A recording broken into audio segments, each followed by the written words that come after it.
And good morning, everyone. Lightly Held Opinions here after a break. Finally just got my OBS software working again. So, I'm back on my bullshit and streaming once again. Hope everyone's having a great morning. Give me 1 second. I am continuing to do,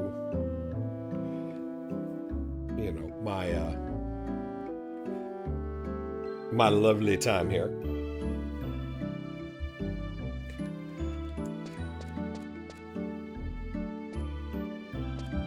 And we are out in Wajuam Woodlands murderating some birds. Because I'm at that. I'm basically going to take this up to the low 60s and then go finish up all my artifact armor and run that to 99. As is good and proper, you know?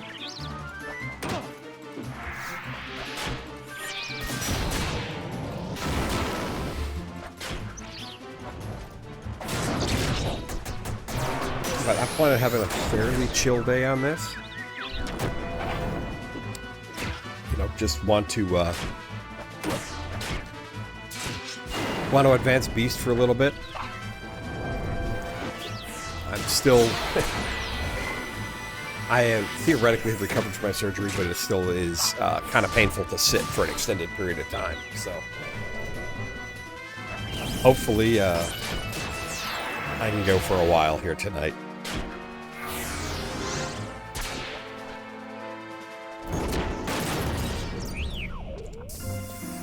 Yep, there's level 55.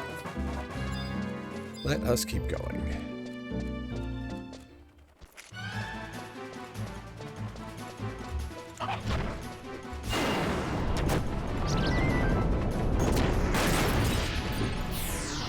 Shantota should close that one. Yeah.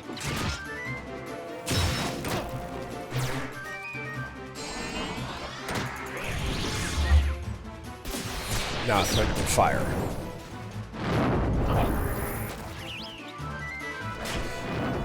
And there you go, Shantota.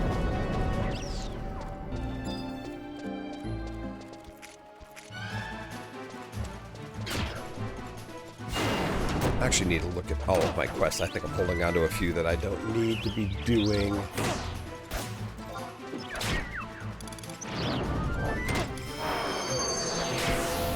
Yeah. I haven't done fish in ages.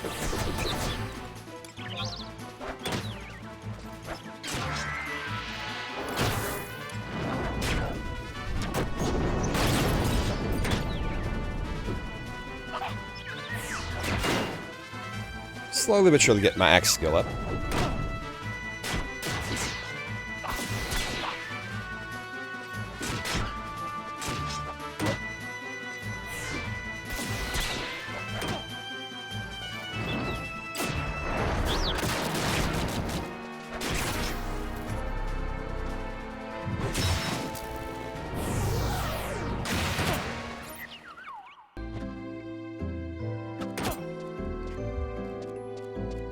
Who is it? Full more thief. It's like, where is he?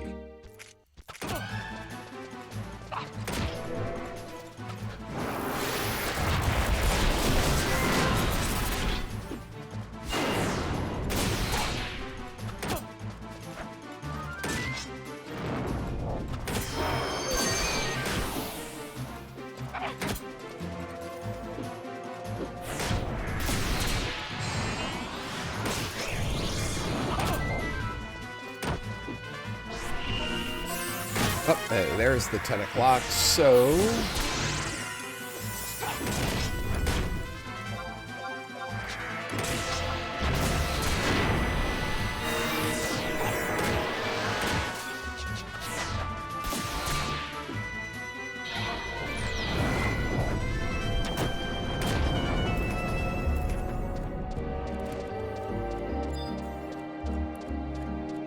And here's where I was wishing that Unity chat was working in this zone for me.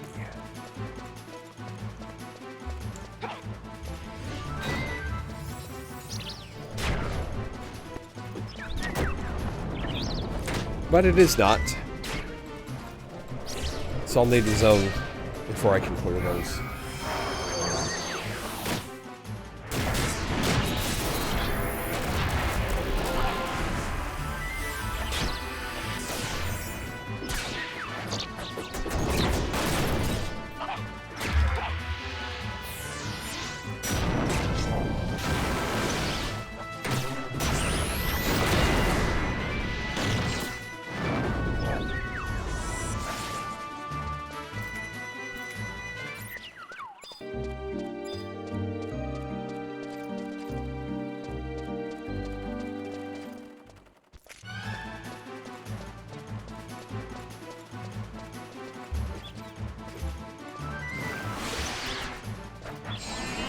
All right.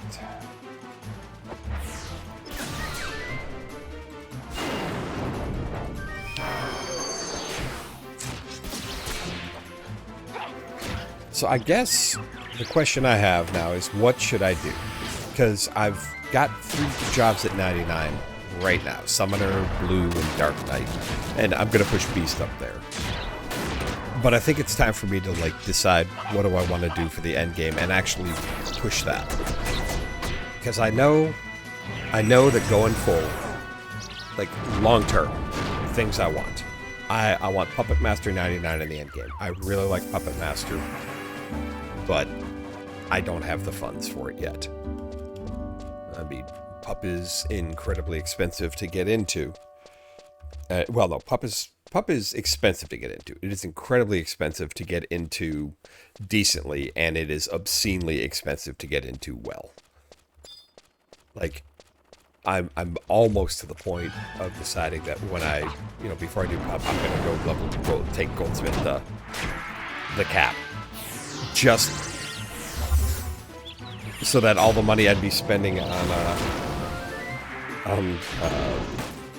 attachments, like, I could manufacture a lot of them and defray the costs. It'll end up costing me a little bit more to go the Goldsmith route, but then I can make things to sell. That's how expensive it is, that I'm seriously thinking about leveling Goldsmith with the cap. But Goldsmith currently isn't even unlocked for me. I don't believe, or a Puppet Master isn't even unlocked, or maybe it is. I don't honestly remember if I unlocked it. I know I haven't leveled it. Nope, haven't even unlocked it. I need to get Red Mage to 99 just for... I mean, I've got Red Mage to 50. Other things I want to do. I started collecting some of the pieces parts for God fights. Getting some of the drops there. I'd really like to go beat the gods solo. Because that's been one of those things that I'm sure it's easy nowadays. But 75 cap era, it was like watching these red mages just go badass and actually solo these guys was a thing I liked to see.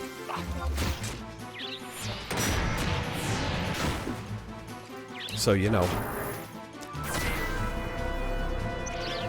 it is definitely high on the list of things I would like to do is fight the gods. And even though I'm a solo player, I think it might be time to find a Link Shell to join. Because there's an awful lot of stuff in the endgame I just don't know. And I can only read about it so much. Being able to do it with experienced people would teach me a lot more. So, I may hit the Link Shell Concierge. But for that, I'd have to, like, commit a bit more to where I get on a really regular schedule to do this stuff. So yeah, I mean, there's just things I need to kind of plot my path forward. I'm enjoying just kind of scattershot what I've been doing. I do want to take up crafting, specifically cooking, just for the ability to make self-buff foods.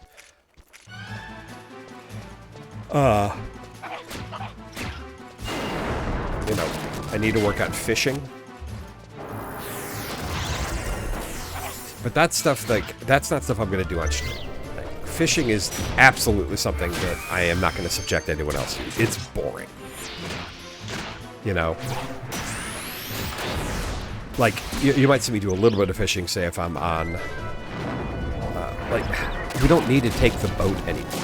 You know, with the Home Point Warp Network and the survival guides and all that, I can get from continent to continent without batting an eye. And it used to be you had to wait for the boat, and then you'd sit there and you'd get attacked by pirates, or, you know, the boat ride is awfully long, so you'd get bored, so you just fish. So you might see me do some fishing and stuff like that. But you won't see me just dedicating to like a 4-hour fishing stream. That is stupidly boring. It's not enjoyable for anyone. It's not enjoyable to do. It's also not enjoyable to watch. So I won't subject you to that. I want to continue I need to continue Treasures of Out Urgen, because I think that's the blocker currently for Rhapsodies of Vana'diel. I'm almost to Razanjima, the stuff that I need to do.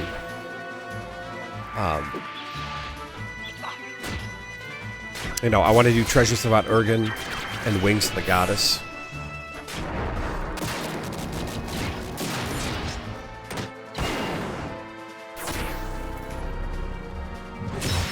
You know, advance, because, like I said, I've now completed all of the stuff I had completed in the past.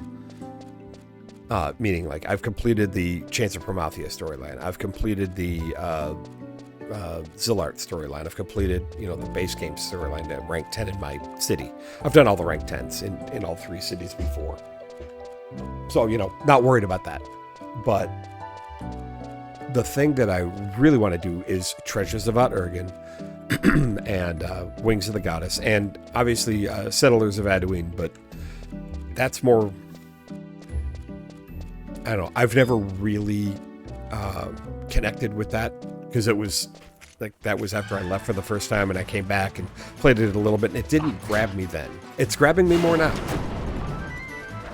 It's fascinating stuff, but there's just, you know, I want to work through those storylines, and then I want to look at the end game stuff. You know, I want to do Ambuscade. I guess I have to do Ambuscade to kind of get my first kind of decent set of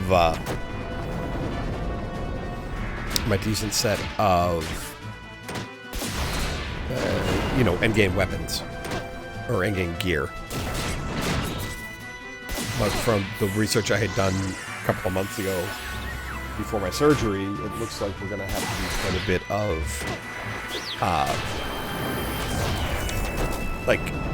Settlers of Anduin. You've got to get faction with a bunch of those things to start buying like a certain tier of gear.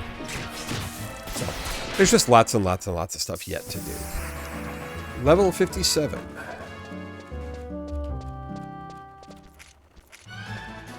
Good times.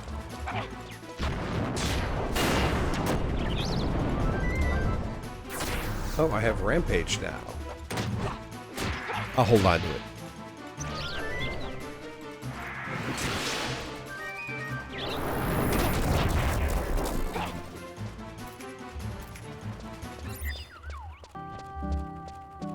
And we're about to lose the Fomor.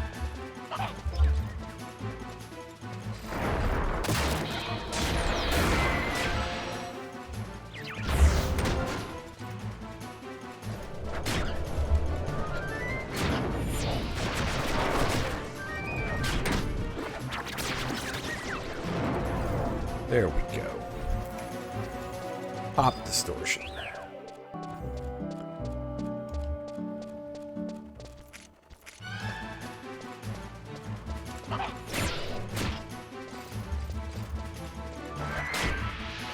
All right, halfway through 57. Let's keep going.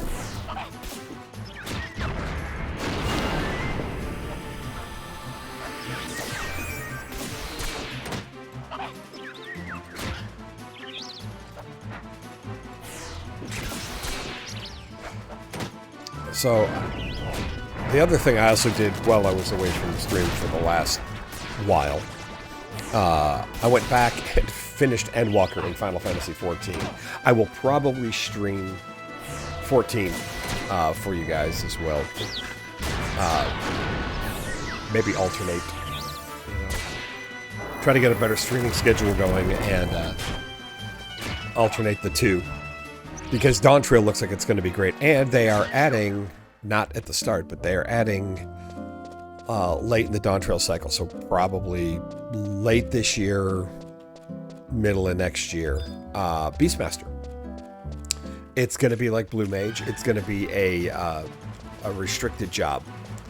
So you can't party via the queues. But I do know a number of people that play 14, including my son. So there's definitely an opportunity for us to still party up and do stuff. But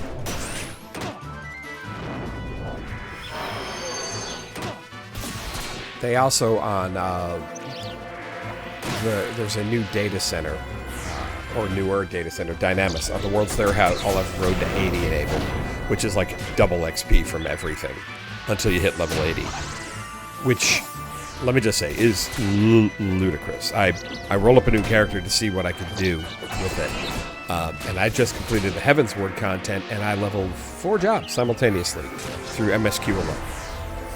Well, through MSQ and queues and such. I mean, there was the occasional million XP from a queue bonus for doing my daily. But nonetheless, my point is, it gives you just ridiculous amounts of XP. I started with Dragoon, and I stopped leveling it at 63 when I was like in the mid 40s on the MSQ, and then leveled, White Mage and White Mage and something else. I don't honestly remember. But then when I hit 50, I grabbed Samurai and Red Mage, and I leveled White Mage, Samurai, and Red Mage all the way to 60, and then I picked up Gunbreaker and kind of dropped Red Mage. I mean, it's just... And it wasn't hard. Everything just kept, there was just so much XP available. Every time I turned in an MSQ, it was, just massive chunks of XP. It was lovely. So yeah, never been a better time to get into 14. And if you do so, get on the Dynamis. The Dynamis data center. I made mine on Seraph. Currently hanging out in Primal Genova because the downside to brand new ones like that is there aren't enough people for decent queue times. So, but I'll go back. Right, and level 58.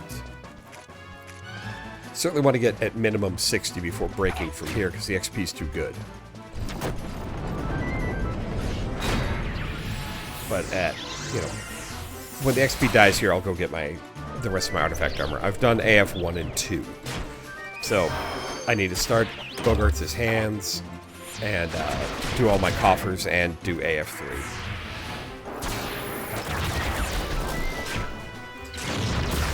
I also, I did to see as a test one evening if how long I could sit there.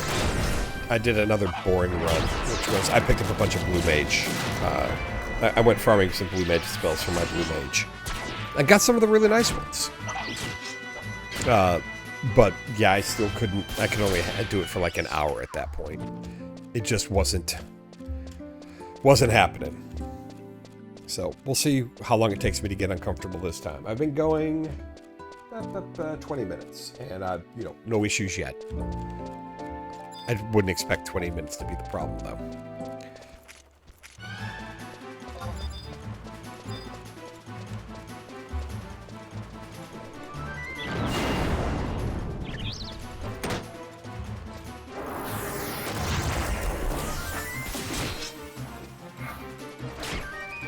Oh, wow, 65s are already VT. Cool.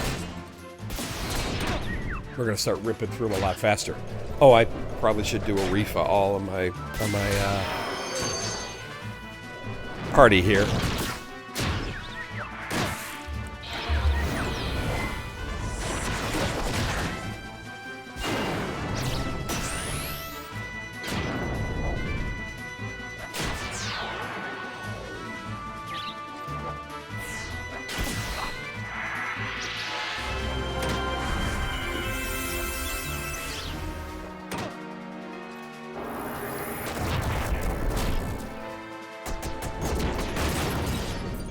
I'm also, at some point, I am going to level Paladin.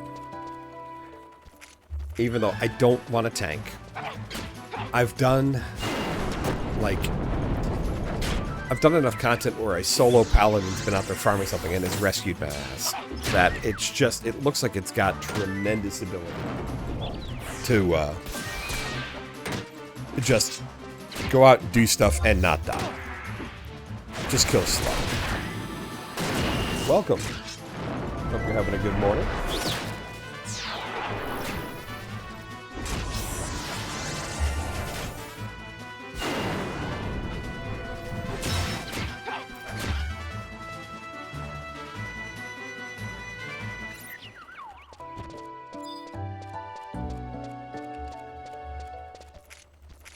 Yeah, XP's still really good.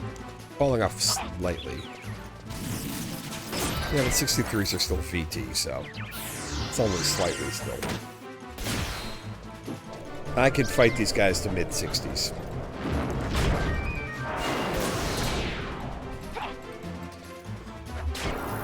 Not the most exciting stuff in the world, but it's fast XP, and that's what I'm looking for.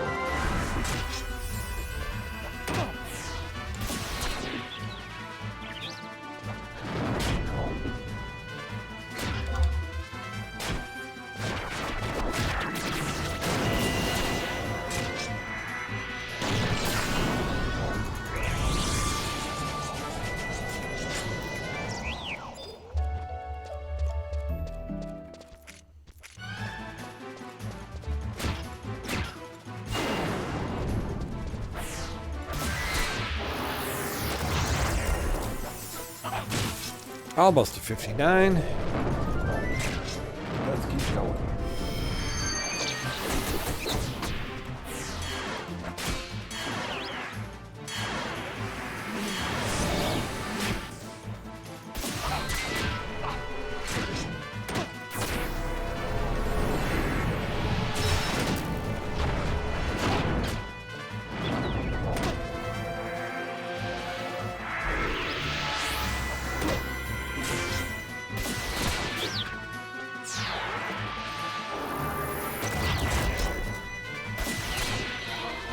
I don't think we're going to be able to keep the chain going.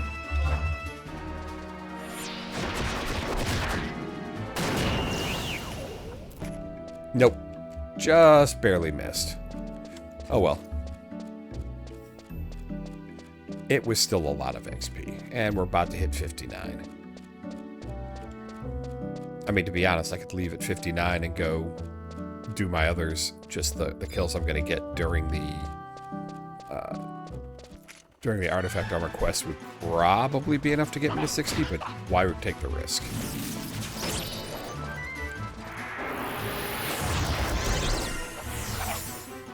Ain't no reason to break.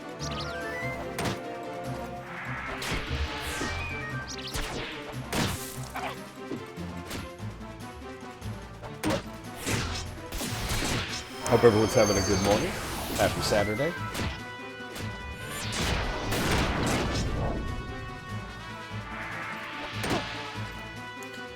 But yeah, we're gonna go all beast all the time today, I think.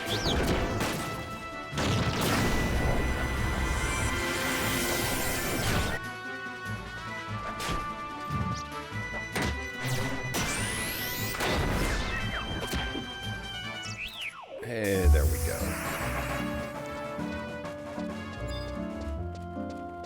There's 59. Yep, 63s are still VT.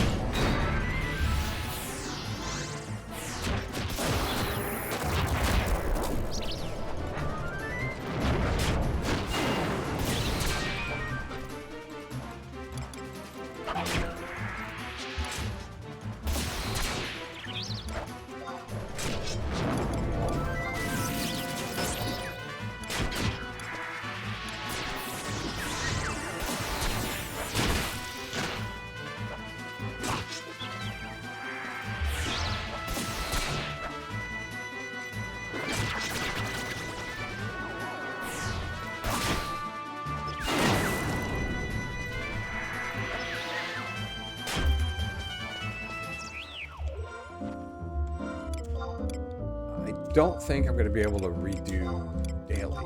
Nope.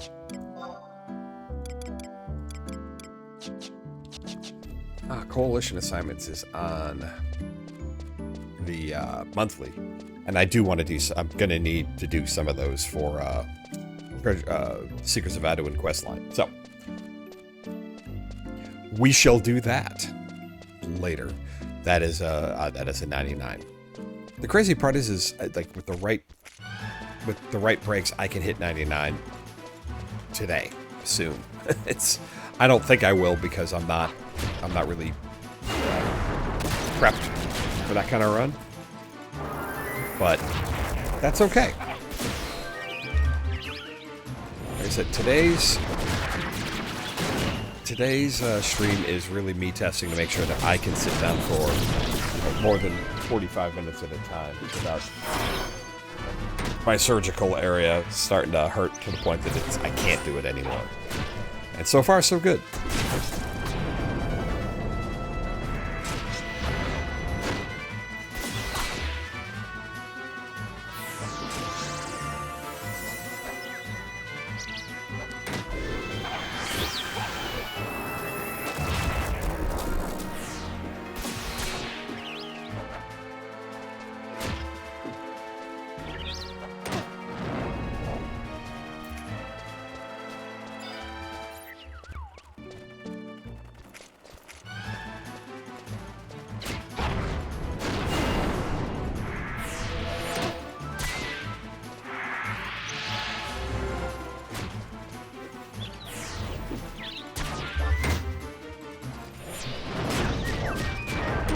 Man, I love Rampage.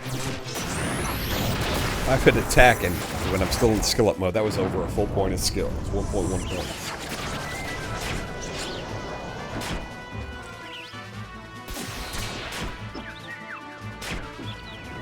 Super convenient.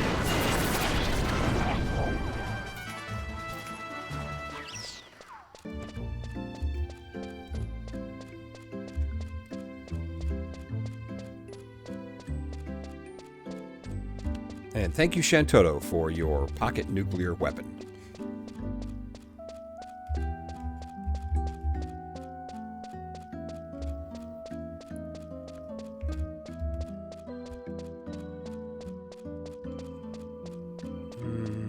Still got a minute and a half. I think I'll make it. Assuming they have respawned. They have. Good.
Whiff. Come on, hit him. I guess I want Smash Axe.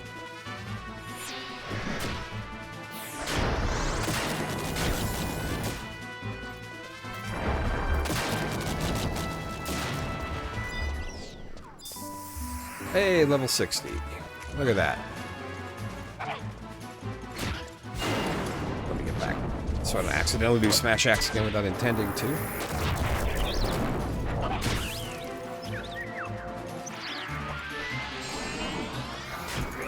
Welcome, welcome. Hope you're having a good Saturday morning. Or afternoon or evening, depending upon where in the world you are. Time zones are a concept that I don't appreciate, but doesn't mean I don't recognize they exist.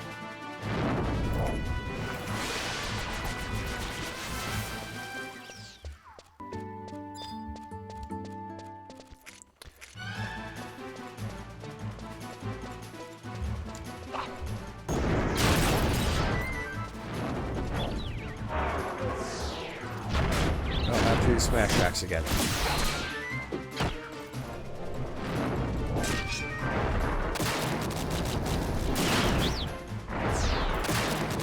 Oh, there went my dedication. I don't know if I can. I have one charge left. I don't know if I can reuse it or not yet.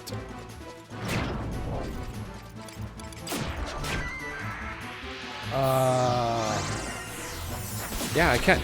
Let me go ahead and get that on.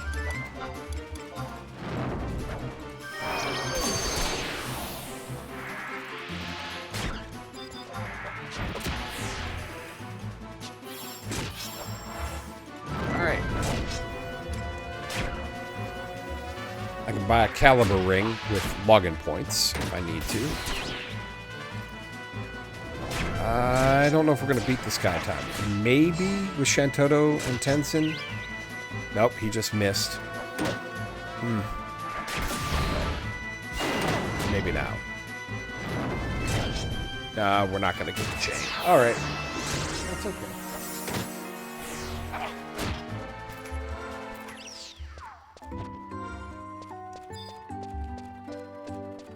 '64s are still V2. I think 63s are probably just T now.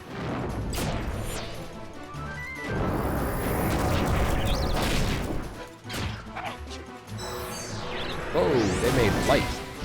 He's not going to stick around. I'll hold on to my TP.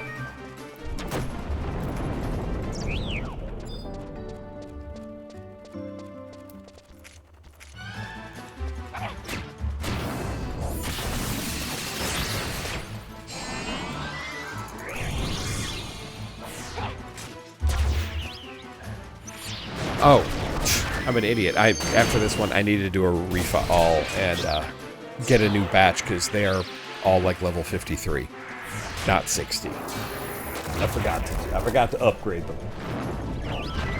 That's okay. We're still kind of kicking their ass, so I'm not too worried about it.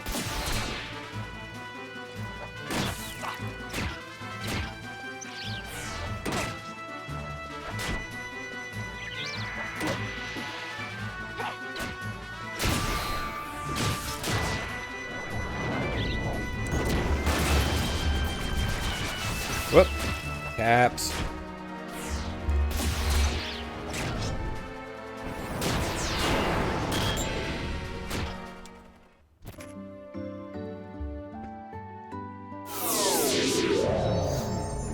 Hey, and I've got Aparuru back. Fantastic.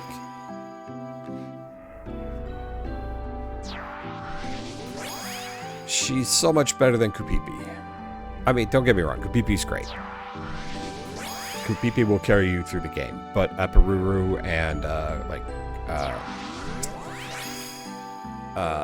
what's his name, Yoran they're just better healers. But because I took time off, I couldn't do my I could not do my Unity. So now, since I've got her with me, I can do that.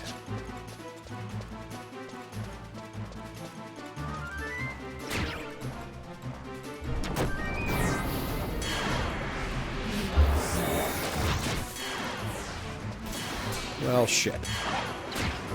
Just lost all my TP. Unfortunate. Derek's. So I've got the itch to come back to 11 hard recently. I'm curious how the population is distributed these days across all the servers. So, Ashura is kind of like super populated. But it's also filled with bots and spam and everything else, and I just found it annoying.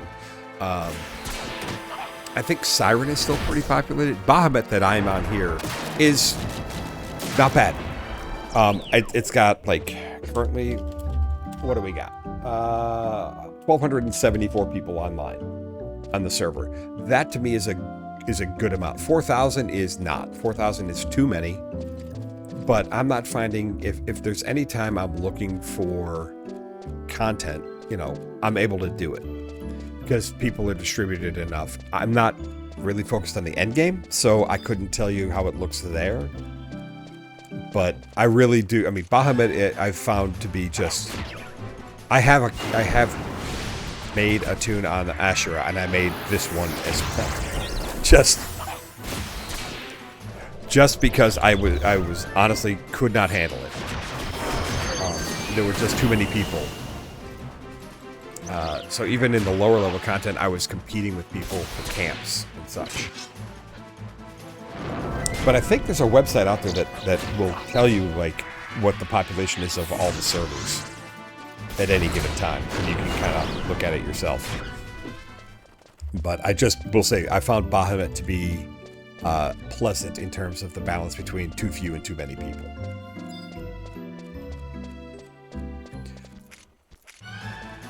It's amazing because I've played 14 a lot, and I actually really, really, really like 14. I'm also that idiot that liked 14 1.0. But it's a frictionless 11. It's like polished to a high gloss shine. And so it has, in my opinion, a lot less character than 11 does. And coming back to 11 made me realize just how much I missed old school MMOs. Like Lord of the Rings Online, like EverQuest. Even EverQuest 2 is... EverQuest 2 is more towards 14 than 11 in terms of the friction that you have with it. But like WoW nowadays is pure frictionless. Everything's been ground off. Everything is just, you know, very smooth, very polished. And it makes for a very, I don't know, bland experience. And I'm not impressed with a lot of the modern MMOs. So I'll keep coming back to 11.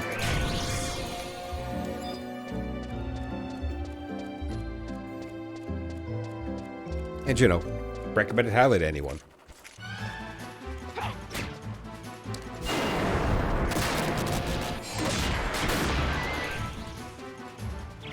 I mean, I can't recommend it to everyone, I guess, because, like, I have recommended it to people who've bounced off it hard. They don't like the, they don't like the interface, they don't like the controls, and I can't blame them if you grew up on WoW and WoW competitors, where they try to make everything, you know, as easy for the player as possible. Yeah.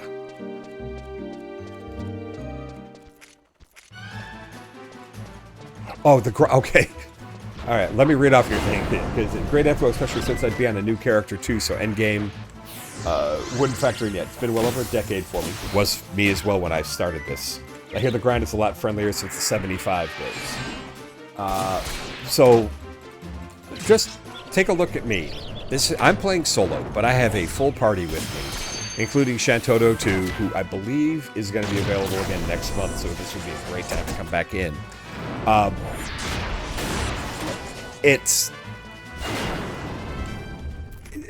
won't even say the leveling grind is easier. The leveling grind is non-existent.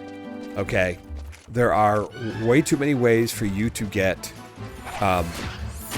lots of XP.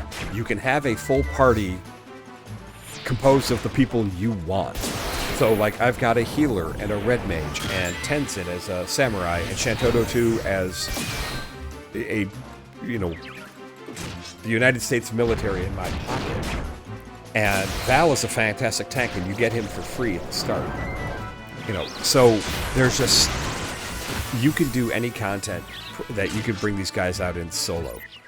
Then you have Rhapsodies of Vanadil, which gives you unbelievable amounts of boost, and it's a fun little quest line. You get what else? Just everything is so much so much easier than it used to be to level. No more standing in Juno and shouting for a party. No going, all right, well, I guess I'll level my white mage because I can't find a party in my Dragoon. But much like what I was saying about the friction earlier, it does remove some of that friction. So it does feel, it's a lot easier. The content's not any easier, but getting to the content and kind of, I guess, completing the content is just simpler than it used to be. So what else do you say here? What's the leveling experience like these days? I played from NA PS2 release up to Treasures of Mount Urgan, and while I love 14, I need that old school itch scratched. Well, this'll do it for you. Really. It's 11 nowadays is not like, there's a whole private server community out there dedicated to replicating the 75 era 11 experience. And some of them are fantastic. You know, Horizon XI, I can strongly recommend as it's really, if you liked the old 75 era, pre-tomes, you know, pre-Valor tomes and Grounds tomes, pre-survival guide, no home point warps, you know, you're getting around, no pocket chocobo. You can't bring out your chocobo to ride around. If you're on a chocobo, you bought it or you rented it, you know, from the vendor there. That's Horizon. 75 cap, only the 75 jobs. They've only got through Chance of Prometheus right now. They haven't even released the Treasures of Mount Urgan content or jobs. So, like I said, there's stuff dedicated out there if you want it. Honestly, though, the 99 era, I love the new jobs. I love the ease. The thing that's really crazy is once you get to 299, that's when the grind begins. There's like, so if you were in the Treasures of Mount Urgan area, you remember merit points. You get to 75, and now you've got merit points, and you can use those to tune your jobs up a little bit and all this. Not 99. There's a whole different system called job points that are far more powerful, and they're far more numerous. And when you complete the job point, they're also job specific. They're not like the merit points where you've got them and you can spend them on any job that's hit 75. Job points are specific. You have to level them on that job, and they have to be used on that job. And then once you complete those job points, then you get into mastery points. So there's just like, there's system built upon system built upon system. And the way the job points also work is they decided that they were going to cap everything at 99. And so, of course, people were like, well, we still want to progress. So what it is via the job point system. As you progress through that and earn job points, at certain tiers, you unlock new tiers of gears. They're called superior gear. And you'll see them labeled as SU 1 through 5 on the on the gear right under here. You know, if I'm looking at this, you know, you'll see what SU you are right here. You know, so you got your eye level and then what superior level you are. And some gear is locked behind certain SU levels.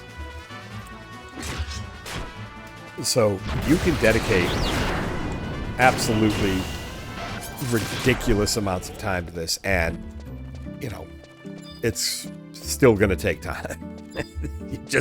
You're not going to run out anytime soon. That's the old school grind right there. And apparently, like, I've barely hit 99 on any jobs. I think the most job points I've got on any job is 5. Because I'm still wanting to level other jobs up. So I'm just working through the leveling experience on this. And yeah,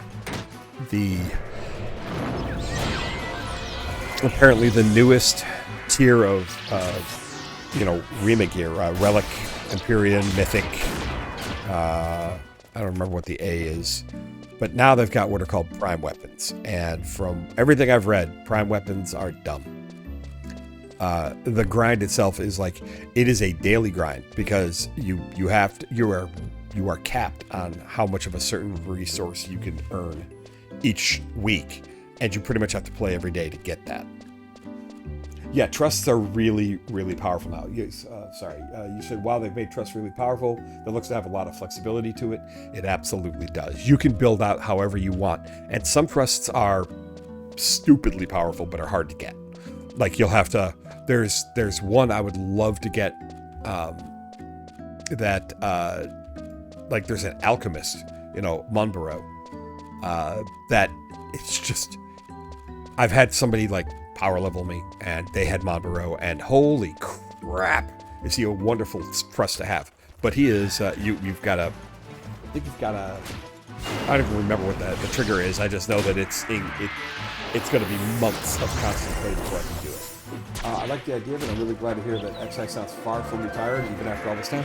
Shockingly, it's still under active development. They had, post Rhapsody's Vanadil, they had a thing called Voracious Resurgence, I think, that I think they just completed it. I don't know what else they're going to do, but they have not abandoned it. They have a tiny team, but they're still, like, it's still a subscription model, and people are still paying. If people do level, you know what? It's yes and no. More level parties are among friends than randoms. I have gotten into random parties, so I mean, the thing is, trusts means you unless you were doing something specific content where trusts are locked out, you never really need to go do a leveling party. You just whip out your trusts and go to a camp. Yeah, I think I think Voracious Resurgence, like the last bit of it came out like 4 or 5 months ago, and they were doing like a monthly, what was it called? I'm gonna have to look this up. It's gonna bug me.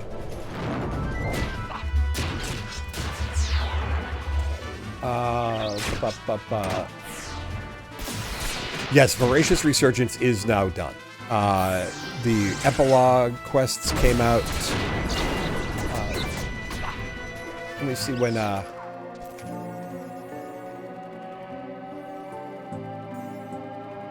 Okay, October 25th, 2023 was the last bit of Voracious Resurgence. So, Lord only knows what they're going to do now. They may come out with a completely new quest line, may introduce issue 6 gear, who knows? But they're not, they just don't seem to be stopping development. I mean, they're not really introducing new character models. They're not really introducing, they're just writing a new story and having it go along. It's kind of cool. I'm really impressed that they're doing it.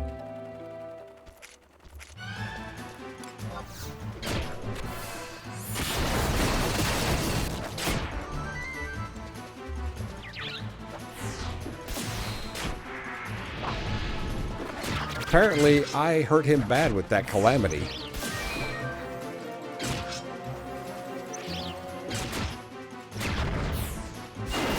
He did not like that.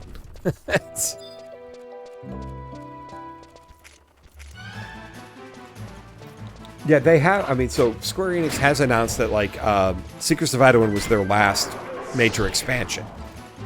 And that was, what, 8 years ago? 9 years ago? 10 years ago? I don't even remember. Back in the day, I feel like folks didn't give 11 the credit it deserved for the amazing stories and writing. Why they haven't stopped continuing to write for the game. Yes, I think the reason they didn't really give credit because it wasn't the, other than the nation missions, or really the missions, it wasn't really like, okay, I've got a story, told through all of these quests. Because the quests, they just didn't announce any time that you could do them. You just ended up talking to random people and getting these little tidbits. But 11's writing was always really good. Same with 14. And I'm glad to see 14 did get the credit it deserved. Like, it is universally considered to be the best written MMO out there right now. And you know what? They're not wrong. That's I still play 14, and like I said, it's Shadowbringers is possibly the best Final Fantasy story I've ever played, single or multiplayer. It's that good. Endwalker was weak in the first half, but finished very, very strong. I was just really super impressed with the writing teams over there. I think they focused on it, excuse me, far more than the Western MMO developers. And I'm glad to see it. I'm glad to see that they're succeeding with it.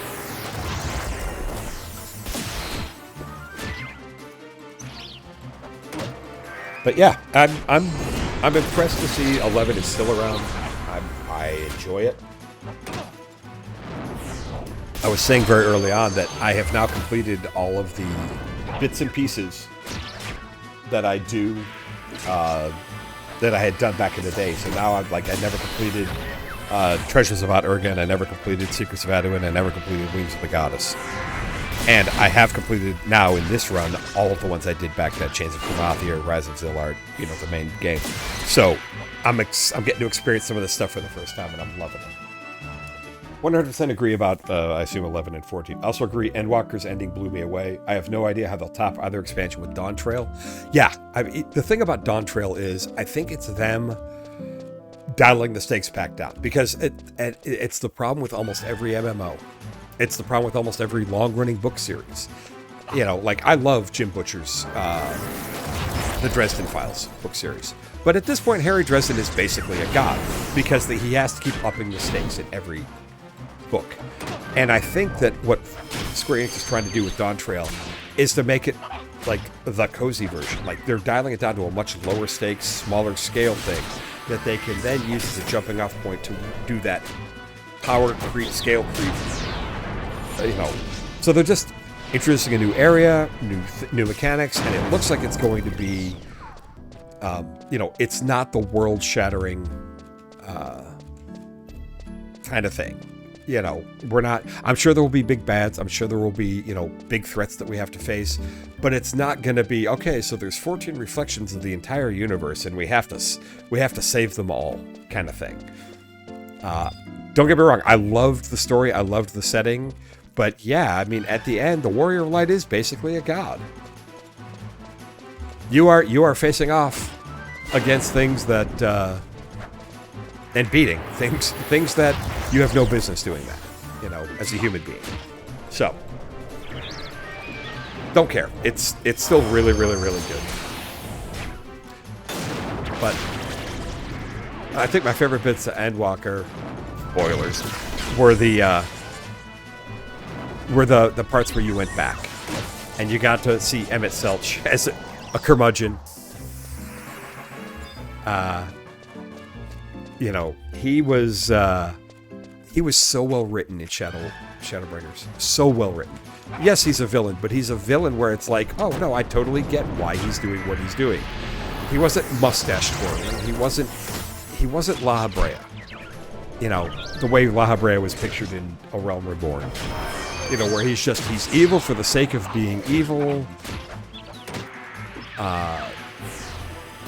You know, kind of a shallow villain. I mean, he was well written, but his motivations weren't really well explained. Shadowbringers, we got the whole thing of what Zodiark truly was. And in Endwalker, we find out, like, I like how it closed the loop on the existential threat that Zodiark was brought about to fight, and why. Yeah, exactly. That's what I loved about him the most. His motivations were very relatable. Exactly. It was all about, you know, the love he had for his people, for his world, for whatever. I mean, he wanted to bring back all the people he loved. And yes, that meant that he had to go through you to do it. So it was like he was your antagonist, but he wasn't a villain. You know, he wasn't evil. He was just... For his goals to be achieved, you and yours had to suffer. And his goals weren't wrong. I mean, I wish there was a way that they could have achieved everything without, you know, the returning all the reflections and destroying them, but nonetheless, great guy, great, well-written antagonist. super well written.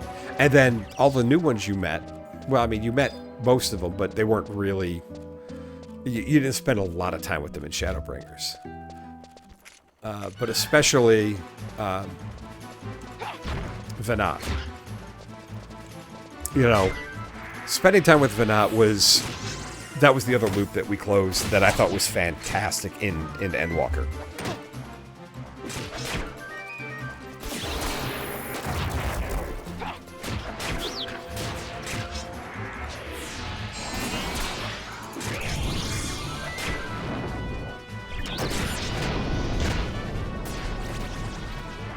So yeah, really looking forward to Dawn Trail. Really looking forward to Beastmaster and Dawn Trail. I'm probably going to play the artist class, whatever they're called, the Ink Master.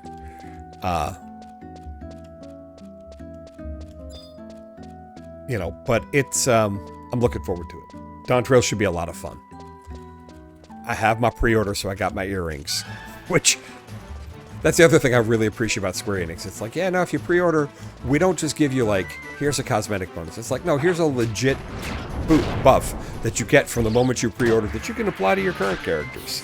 Yeah, Pictomancer, there you go. Thank you. Oh, I'm much more of a mage than a melee class, which is why me playing Dragoon was so weird on this one and Samurai. Because I mean, like, my main is a Scholar. I love Scholar because I can flip to the Summoner and do my DPS. 2 jobs in 1. But I usually play the healer for the Qs at 14.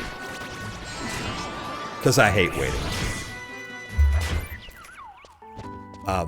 But I'm also playing Gunblade a lot, and I think Gunblade is A, strong, and B, kind of fun.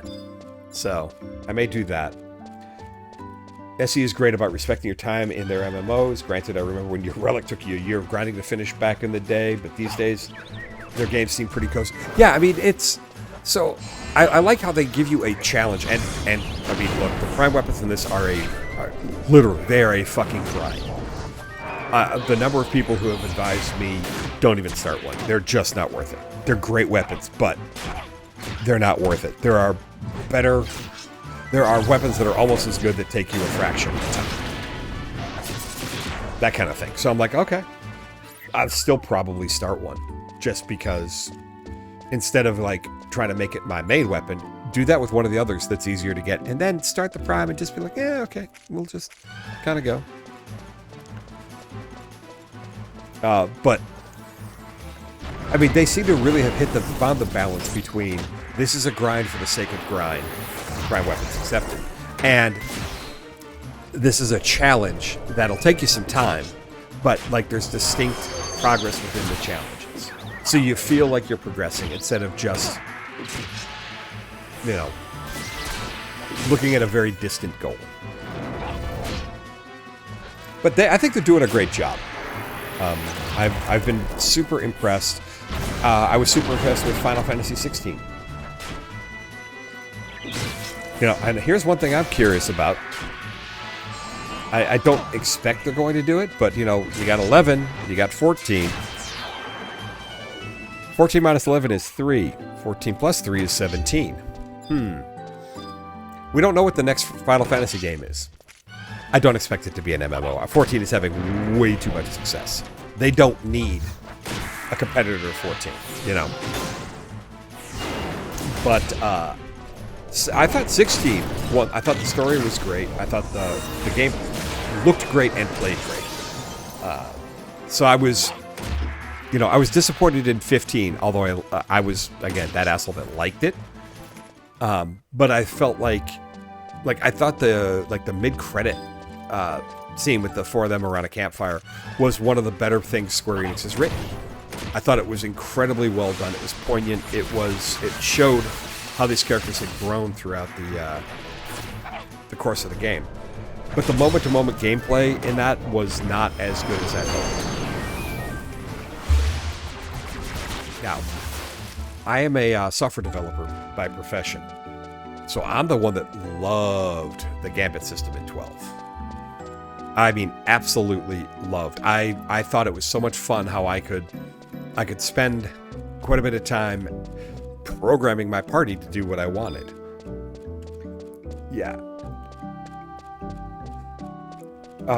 They don't need a competitor, I agree, but whatever their next MMO is in the coming several years, I'm excited for it. Yoshi P has shown Square Enix how to do an MMO well. You are absolutely correct.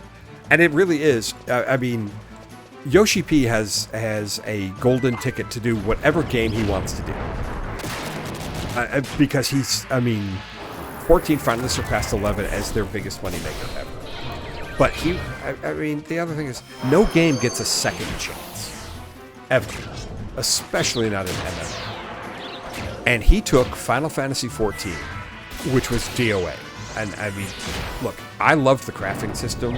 I kind of miss it from 1.0. But he took a game. My comment when I kind of finished, when I hit 50 in 1.0, my comment was they forgot to put a game in the game. There was some story, but the moment-to-moment gameplay wasn't fun, and it was just everything was kind of grindy, and they tried to make it look too good, so the performance was not great. And the fact that they gave someone permission to like resurrect it, they're like, they did this wonderful world-ending cataclysmic event to shut down 1.0, gave it a couple of years, and Yoshi P released A Realm Reborn, and it was like, it's the same game, but it's fun now. You don't... Nobody gets a chance to do that with an MMO. The fact that Square Enix gave us him that chance and us this experience, I desperately hope means that companies will be willing to like give their IPs a little bit more chance in the future.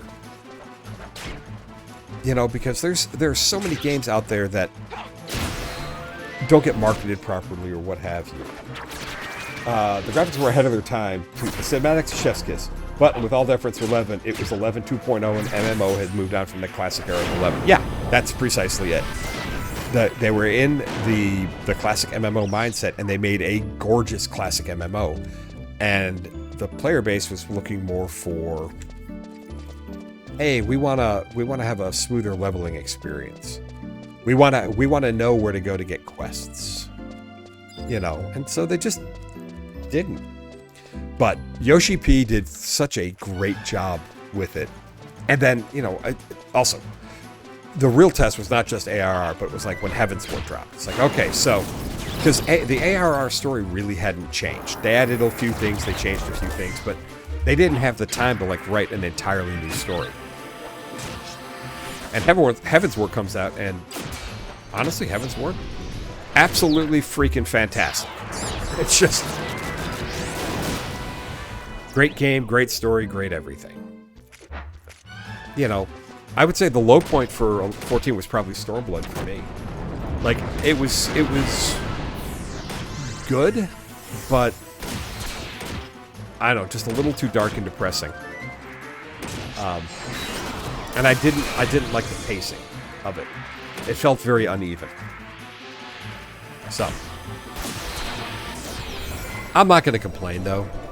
Like, yeah, the low point was a really good expansion. Okay.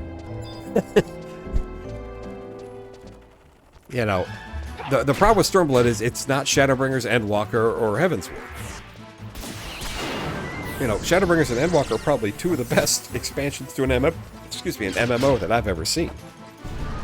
Like, WoW had Wrath of the Lich King as my high point. Everything else has been... Legion was really good, too. And, I mean, Burning Crusade I liked. It was solid. I enjoyed it.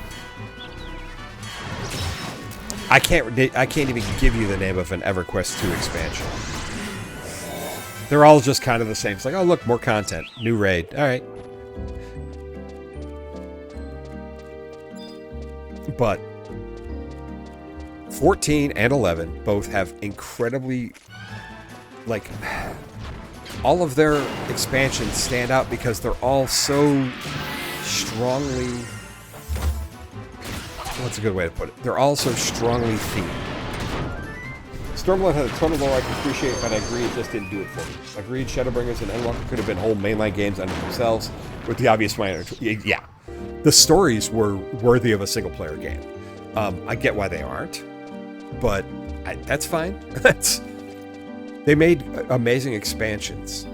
The only issue I really have with 14 that I would like, the main thing I would love to see improve is the crafting system's too easy. The crafting system's kind of just, I mean, I enjoy the crafting system, but it's, I mean, like, I'm an Omni crafter on my main. I'm all level 90 and all gathering and all crafts. But it's just not, I don't know. It's a thing to do rather than a thing that feels integral to the game. They've got great job flexibility and variety. I would love to have seen a thing like 11 sub-job system in there. I think that the sub-job system is vastly, vastly, vastly underrated. I love how at 14, as opposed to 11, you can change jobs in the field by just changing your main hand weapon.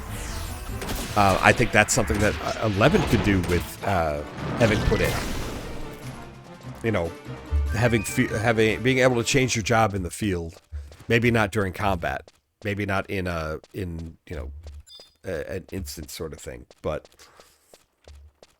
the sub job is that is threaded through everything about 11's like lineage. I mean, back in the day in the 75 cap era, the number of times I had to go somewhere as a dark red mage. 75 dark, 37 red mage, so that I could chain spell, red mage dark, 75 red mage, 37 dark, so I could chain spell stun.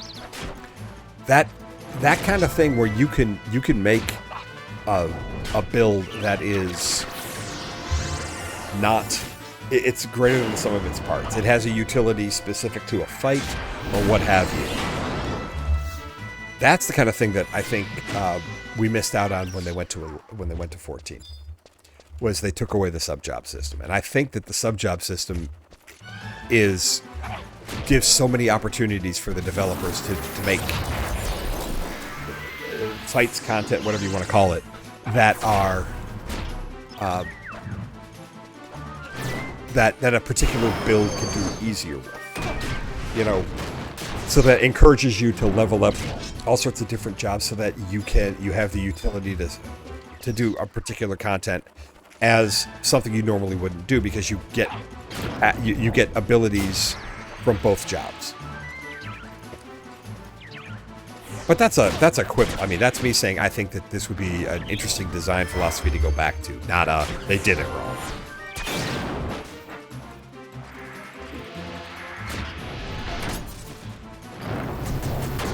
Yeah, all right, 64.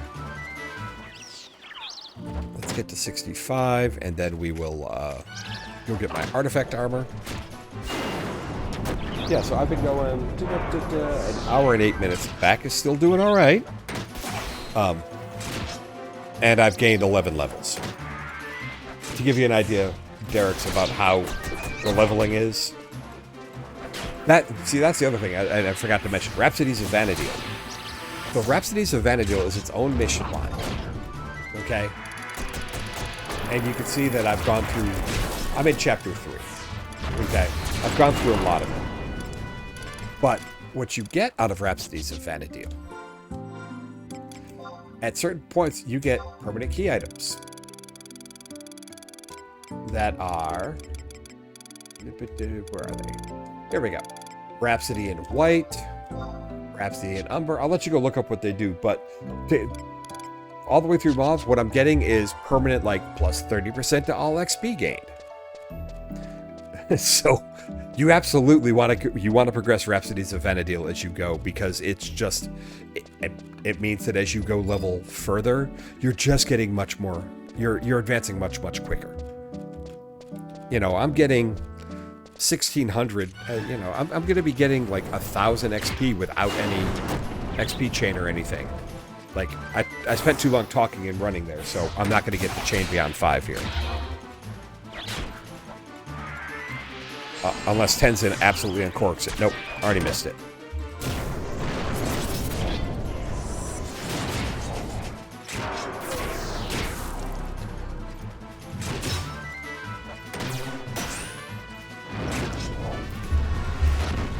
Alright. So yeah, 805 XP as a base. And that was a 63 or level 63 guy, I think.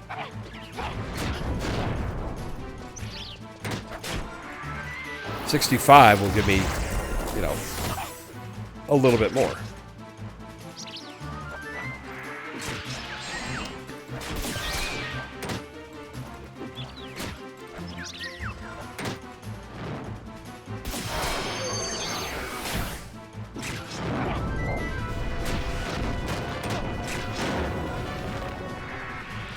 But to answer your very original question, I strongly recommend getting back into 11. It's never been in a better place.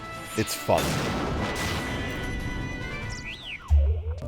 It's not as challenging as it once was. Yeah, so notice, I'm still getting 1,000 XP base on a tough, which means I'm going to be getting right around 1,000 XP for a even match. Let me see if I can find a 64.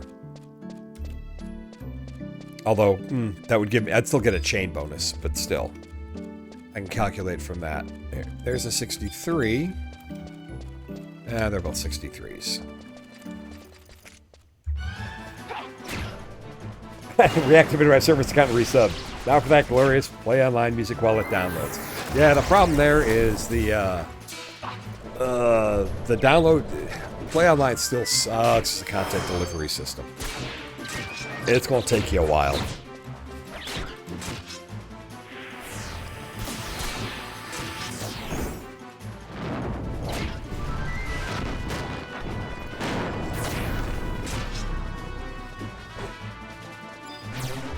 But yeah, number one thing you want to do when you start is get to level 5 and start Rhapsodies of Vana'diel.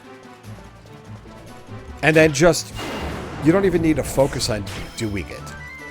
I mean, you want to get to Rhapsodies, you want to get your Rhapsody in white as soon as you possibly can for the XP boost. But like, the first one is you go out and you do stuff, and then you got to go to Mora or Sylvina. You know, it's this whole thing. It's just like it's very straightforward until you hit a certain. There's a couple that are ass-kickingly hard. That you either want help with or you want to be over leveled for, like the excuse me, the fight that gets you access to Esha Zita or Esha. It's not Esha Zita, or no, it is. I guess it's Esha Zita. It's a fight in Kufin, and the thing you're going up against is really, really hard for the level that you're gonna unlock it. So you want help for that. And you don't really want to put it off because I believe there's one of the Rhapsodies, one of the early Rhapsody key items is locked behind that. Right after that. There is one where it's a fight. It's a fight out in Elshimo Lowlands that is really hard to do with trusts. Really hard to do with trusts. Because there's a mechanic in it where if you get hit by the mechanic, it unsummons all your trusts. And it's a hard fight to begin with. You need a party to do it. So, things like that. But most of them are just go here, talk to people, get a cutscene. Like, and that's honestly how they're doing the content nowadays. Is there's a few fights, there's a few like few gear checks, stuff like that. But what it mainly is, almost all of it, what it mainly is give me 1 second. What it mainly is cutscenes. Like, it's just story. So it's honestly pretty cheap for them to do because it's, you know, the cutscenes in 11 are not pre-rendered. They're in-game cutscenes. So they just have the model and they make them walk around and talk and say some things, and you go on to the next one, and there you go. That's how they're able to make the content still produce content, you know, with a team of, from what I understand, it's like single-digit developers. You know, there's just, this is a very mature game. They don't add much to it. They don't have to.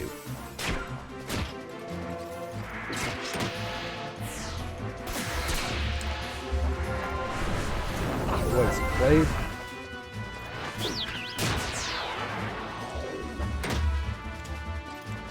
Oh, there went my... Okay, so yeah. I have played almost a week of actual play time. And a lot of that is standing around. And I've got, you know, 399s, couple in the mid-60s, 50 Red Mage, 45 Thief, 25 Dancer. You know, it's just not hard anymore. But it's still fun. That's the best part. Is it's all the Final Fantasy XI story I remember. And all the Final Fantasy XI, you know, zones and all the nostalgia and everything. Only I don't need to shout in Juno for 12 hours to get a party. I don't need I don't need to be on an airship or a boat. I can just home point teleport.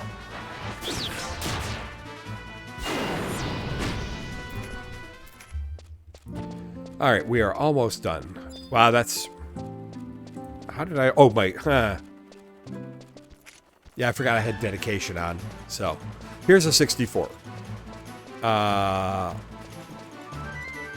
I am still in... I'm still going to get a buff for this, but here's a 64. I think the last one might have been a 64, where I got 537 XP.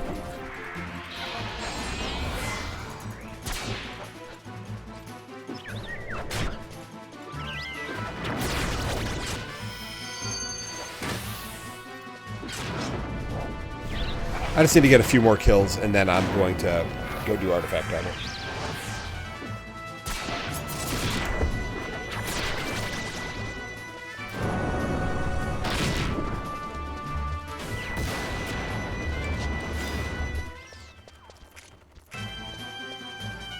Yeah, whoops.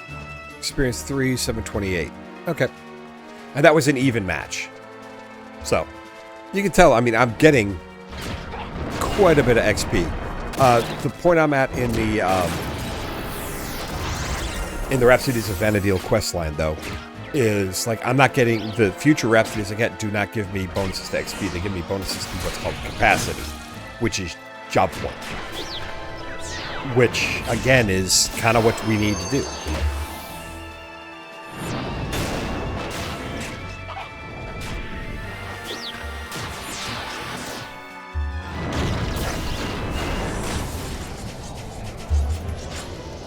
You know, I should be eating food, but I'm lazy. Another even match. Yeah, I'm only, what, a little less than 4,000 XP away. So a few more kills.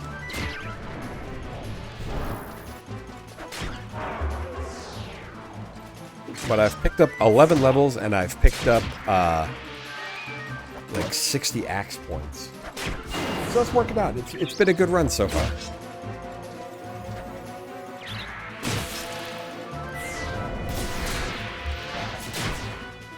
Where do I want to go next after I get all my stuff done?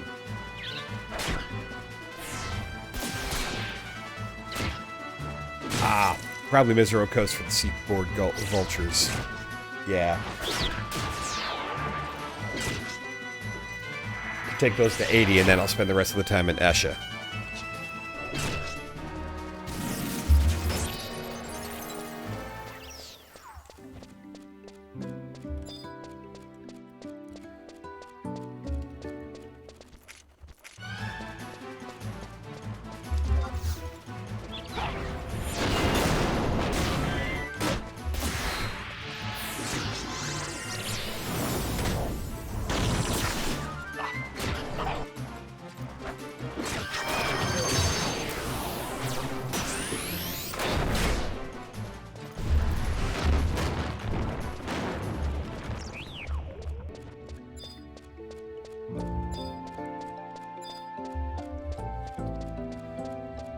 All right. Hoping to find a 65 here. Yep, there we go. Can I beat it in time? 40 seconds? Gonna be tight. Anyway, ouch, that sounds hard. I'm sorry, I missed your comment. Yeah, those fights are hard, but I mean, they're also one-offs. You do them, you just have to get past them. So you ask for help. They're really good stories, though.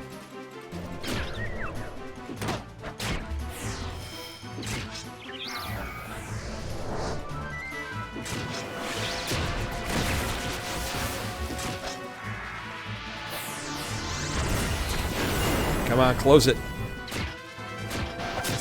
Did I get the chain? I did not, shit. It was so close. It was right at the end. Oh well. 2 more kills will probably do it.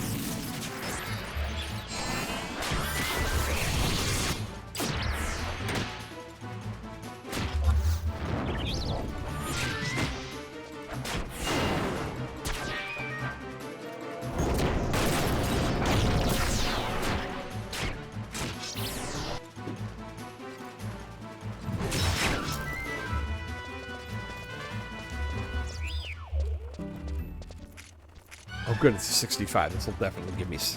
This will get me to 65, and that'll be all. That'll be all she wrote for the birds for today. You know, unless I decide to go switch to warrior or something.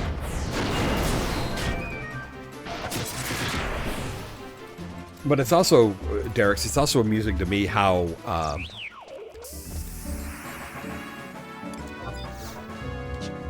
Warp ring, best thing ever. But it's amusing to me how, like, the old camps still work, but they are not, like, so much of this now is you find a bunch of friends who are high-level 99s, and you get to Esha Zeta, and you leech. They have you turn on, so the other thing, too, is what you get with Records of Eminence is another new thing, and I should have mentioned that. So, Records of Eminence lets you pick objectives. And they could be things like combat-wide area where, vanquish multiple enemies, do all this stuff.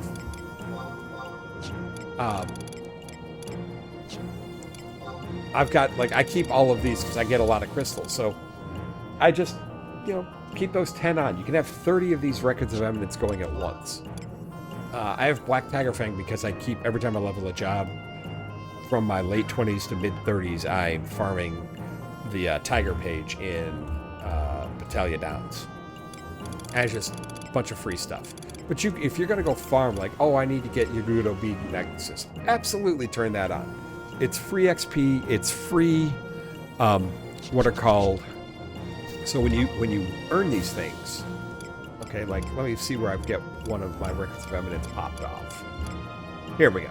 So you get what are called Sparks of Eminence, and you get what are called Unity Accolades.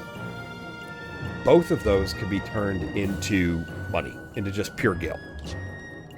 Okay? I mean, you do it by, for Sparks, you can buy Acheron shields for, like, I don't remember, like 26,000, or I'm sorry, 2,600 things, and they sell for 10 times the amount of Sparks.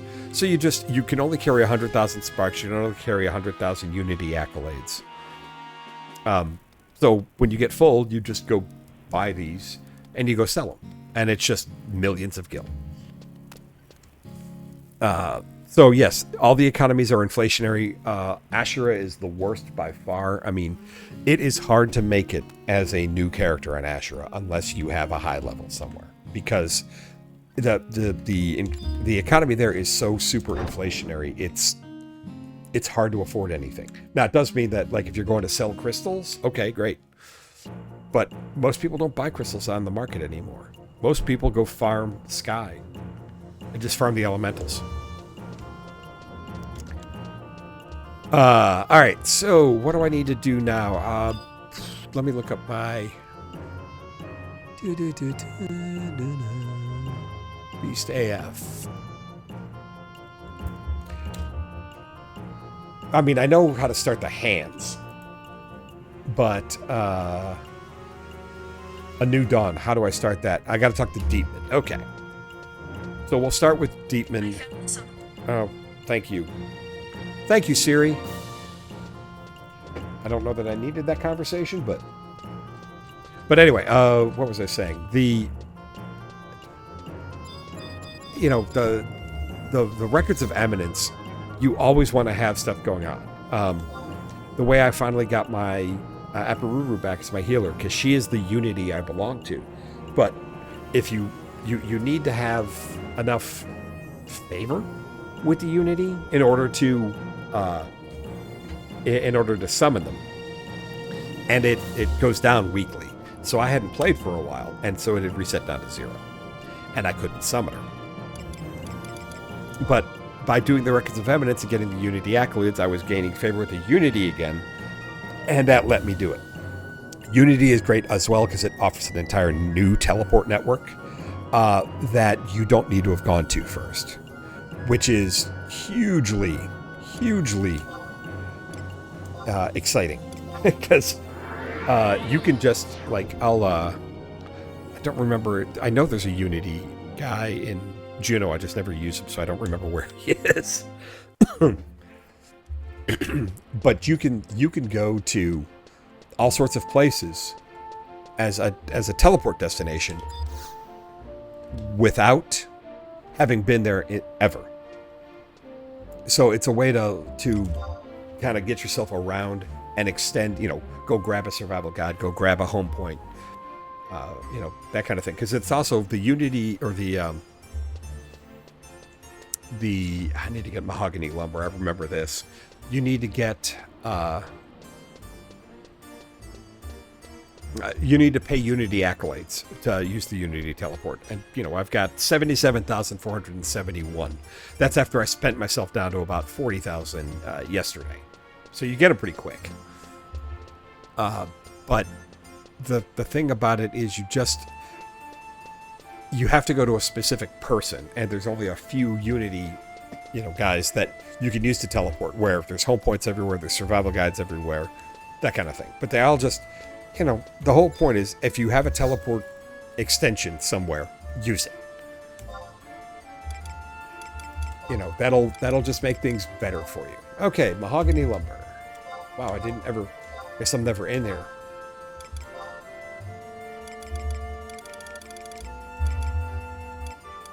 Oh, there's only one. 10K, all right.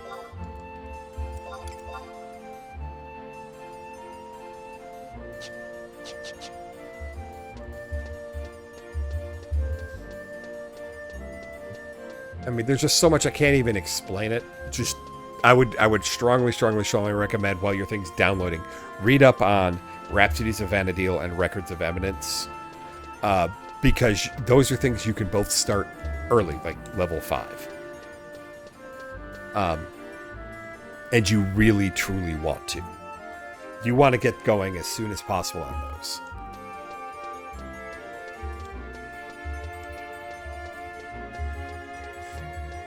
So since I didn't ask, what job do you like to play in 11?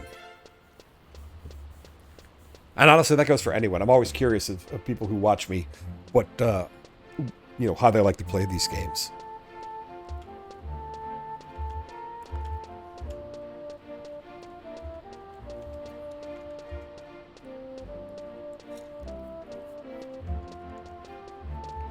Oh, sure, man. I'm always willing to give any tip. I mean, the nice thing is most of it's really straightforward and obvious for anyone who's played 11 before. It's always fun when you find someone who's never played and who wants to play. Summoner's great. I mean, Summoner's one of my 99s. And yes, Red Mage. Red Mage is so good. Now, Paladins now get refresh. That was the other thing, that they've changed some of the jobs. It took me a while to wrap my brain around some of this stuff. But I adore Summoner.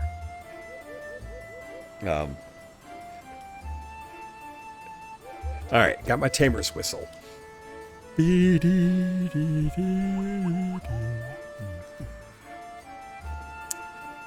Alright, now I have to go to Lycopodium Warp. Okay. Oh, right.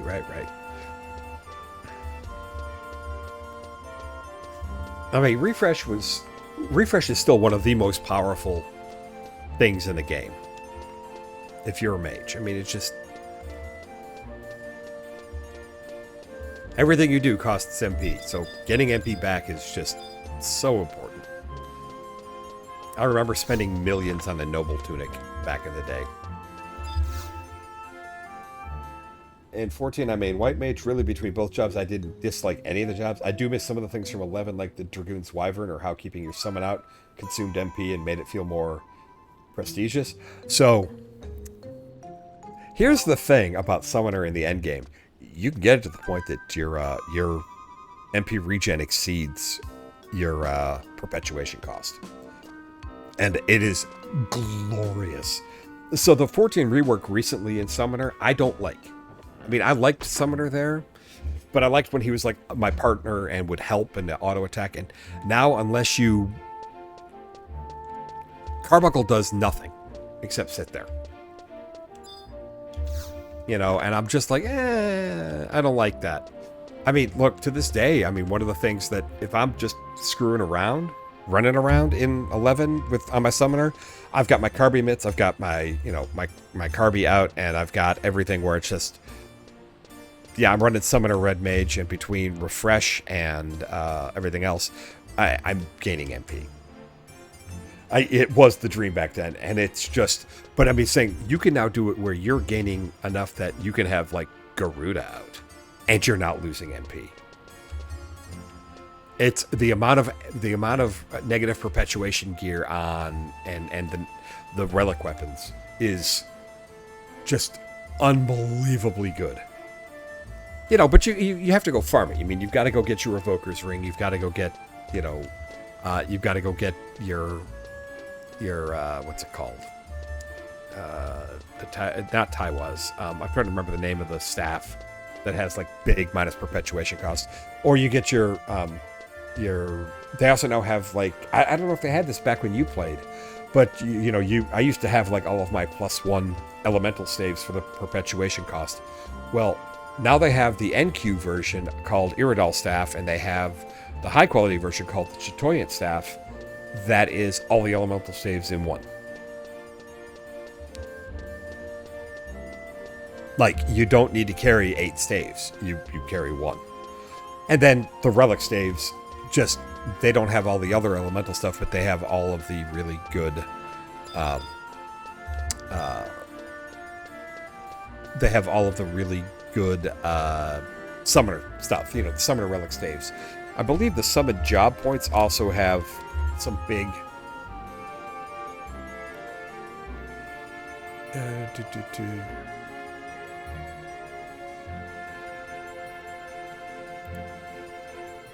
Let me see this real quick.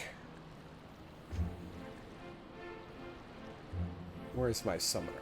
Paladin, Dark Knight, Beast, Bard, Ranger, Samurai, Ninja, Summoner. Here we go.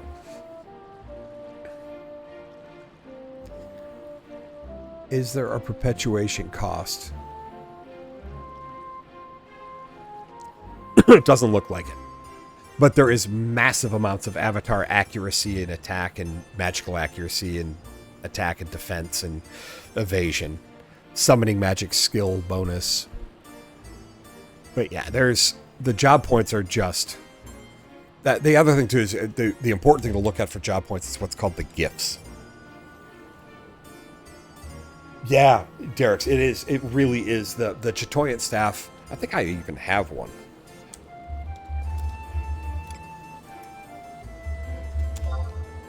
Nope. I do not have the Chatoyant or the Iridal Staff. I thought I had bought one. Hold on. View house. Maybe I...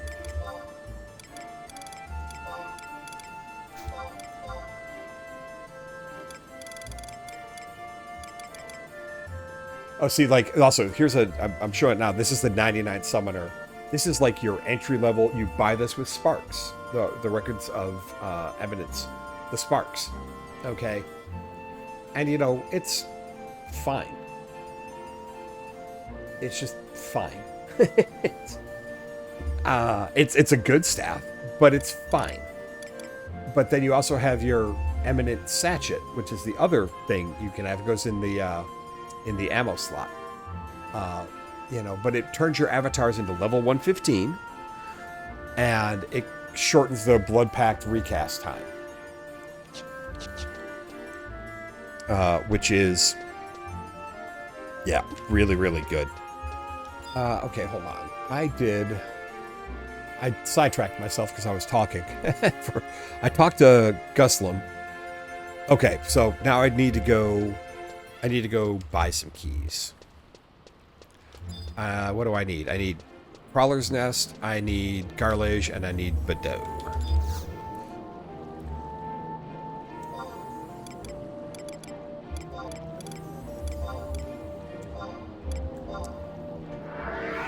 Oh yeah, that's the other thing that the Rhapsodies give you is they unlock. There's a new Moogle in the game now. I'm trying to remember what came out like after Treasures of Mount Urgen, and there's just so much. Looking forward to unlocking again and exploring what changed with it. It really. Oh, whoops! I hit the wrong one. I want to go.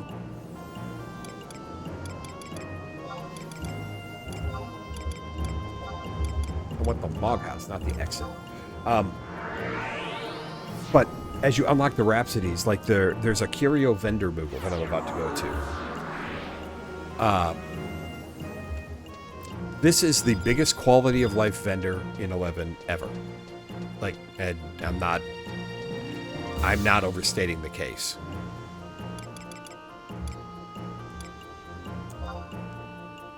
So, I need coffer keys. So I need a Nest coffer key. I need Bedeau coffer key.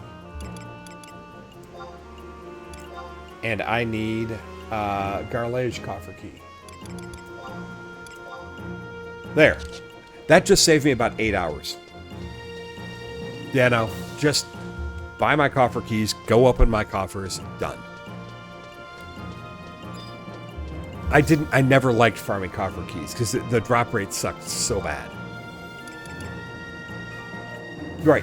You get chest keys with an early Rhapsody. Coffer keys take a little bit more. That's why I'm like, start your Rhapsodies of Vanadil as soon as you possibly can and work your way through it. Farming keys was just awful. It was mind-numbing. It's not as bad as farming ancient papyrus off of liches, but they've put things in now.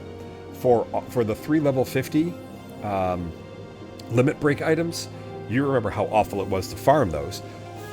Every one of them, all 3 of those items, have mini quests now, where you can go and there's 3 nodes in LDM, Garlage, and Crawler's Nest that if you use all 3, you get 3 scraps, so you can combine them into that item. So you don't actually have to kill anything. It's so much easier. And if you're in a party, when someone pops one, you all get that scrap. So, you know, I teamed up with my son and a couple of other people, and we all went around running around to what the possible locations were, popped them, we all got it, we warped out, moved on to the next one. Level 50 limit break has never been so easy. No, I don't want Zilkheim. Oh, I'm an idiot. I'm sitting here looking at the home points. That's not what I want. Current region, markets, exit. Let's go.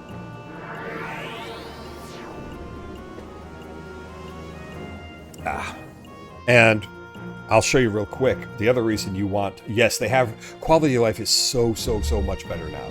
And in the right ways, too. You are completely correct about that, Derek's. It's really, truly gotten better. like I said, though, it made it easier, and a lot of people are very upset about that. They long for the 75 days, which, okay, great, they could do that. Anyway, just wanted to quickly show you. So with Sparks, you could buy skill increasing tomes that give you a 0.1 to 0.3 skill up. It's one of the main things in the end game you'll do for stuff. You can exchange among currencies. I have 60. I need to trade him more currencies too, because I've gotten some more. But like the gear you can get, the 99 gear here sucks, but it's better than what you had coming before. So like almost immediately after hitting 99, you'll come just buy a set of this gear with Sparks. Exactly, Derek's. I am not a teenager anymore with near unlimited time. I don't think I thrive well in the old 75 era. Yeah, that's precisely it. Anyway, so when I hit 99 Beast, I'm gonna grab an Eminent Axe. You know, which, look at that, Axe skill plus 215, parry skill plus 215. I don't know how to trigger the latent on that thing, but the other thing you can do is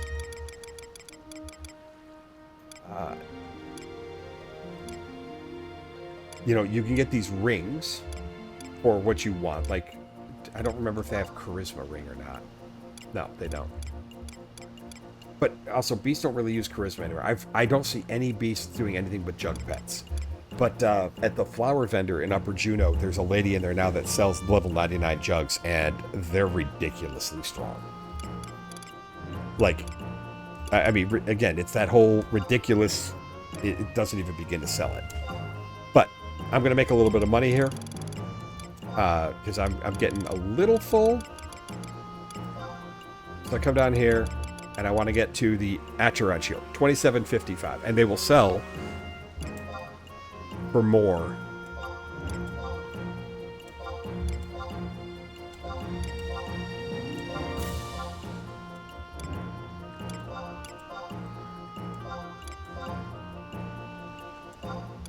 Okay.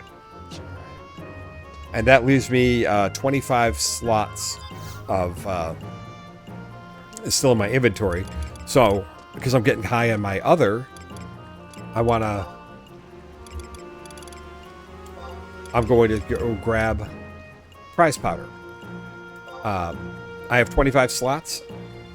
So I want to go 2,500 minus 25, which is 2475. Because you can only hold 99 in each slot. Give me 1 second.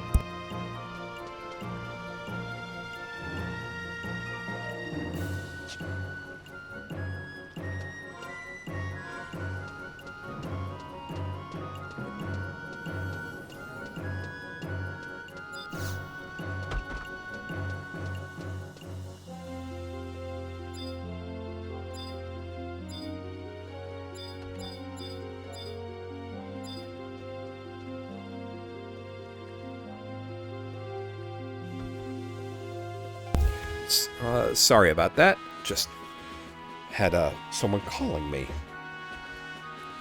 All right, so I have just over 2 million on me right now.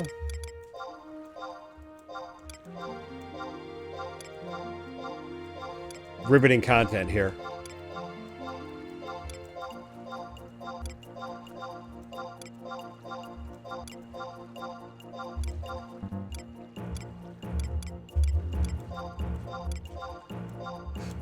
But yeah, there's a limited amount that you can trade per week. I think it's 100,000. Yeah, no, top tier AAA content. Absolutely. I mean, what you gonna do though? Got to get my inventory unfucked.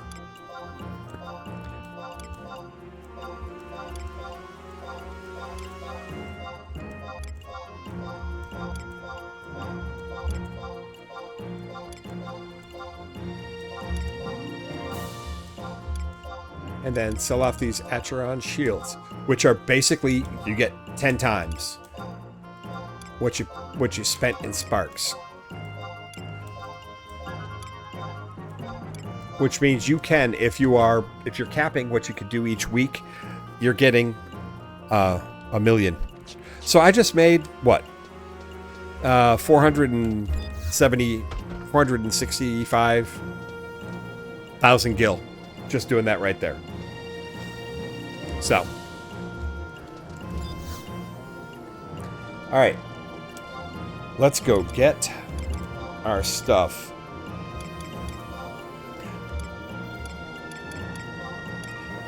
Yeah, and I mean, and I still have basically 50,000. I have 47,251 sparks, and I've got like probably close to 50,000. Yeah, 52,721 Unity accolades. You know, so I literally have 1 million gills worth of stuff sitting in both of those things right now. If I felt like being tedious, I could go turn them. But I like to keep reserves so that I can spend them on other things. I just don't want them to hit 99999. For obvious reasons. Okay, Durfland, Crawler's Nest. Let us go.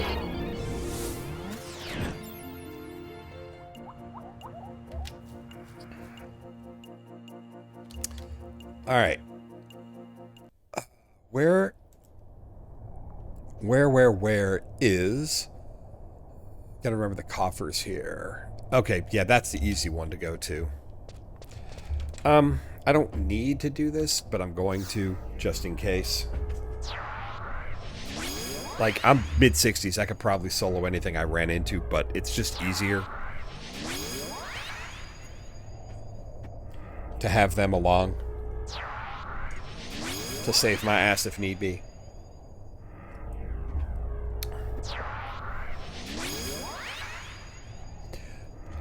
Hey, 1 hour and 47 minutes, and it's good. I think I could say now that I'm pretty much I mean, if not fully recovered, at least mainly recovered from my surgery in March.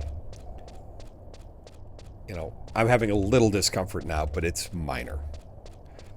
It's something I could power through, and I'd like to power through because I want to finish my artifact armor.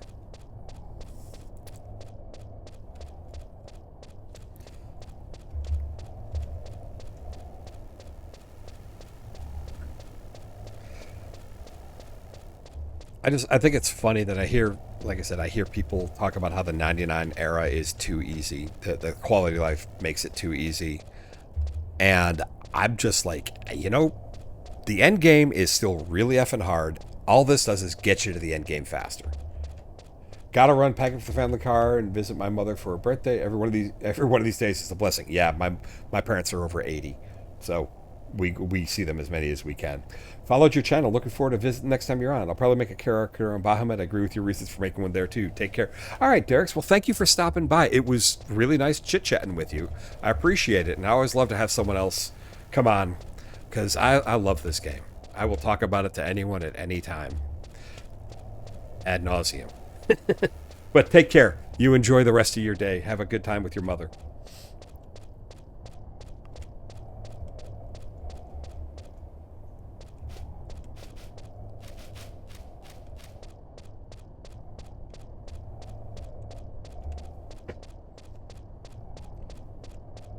And even though I've been talking to Derek's almost exclusively this whole time, thank you everyone else for stopping by and hanging out.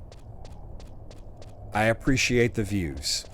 I'm not doing this, you know, I'm not a streamer. I stream, but, I mean, I don't make any money or anything at this. I don't care. I just enjoy the game, and I want to share it with everyone else. So, it's more fun when people are in here, too. Okay, I think... Nope, still worker crawler. Oh, right. This isn't the X-ray. That's the other one.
I found the treasure coffer.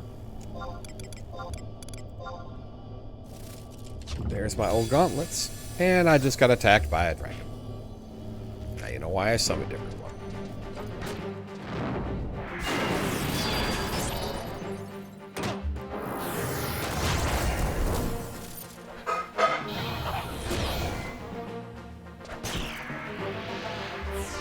I also don't really need to beat this guy.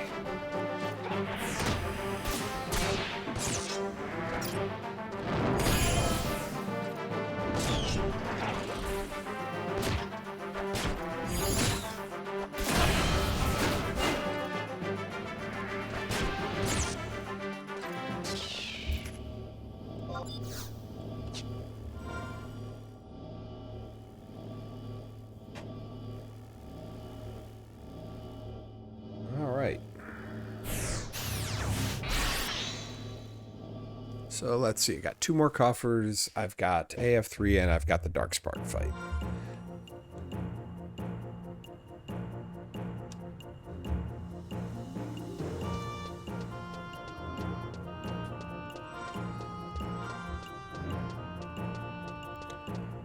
Alright, so Garlage and the Doe. Let's start with Garlage. Actually, we're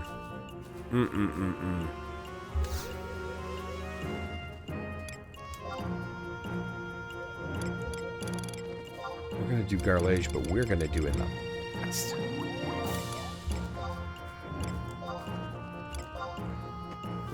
Just because the coffers are all up there. That'll be a lot faster. I almost forgot about that.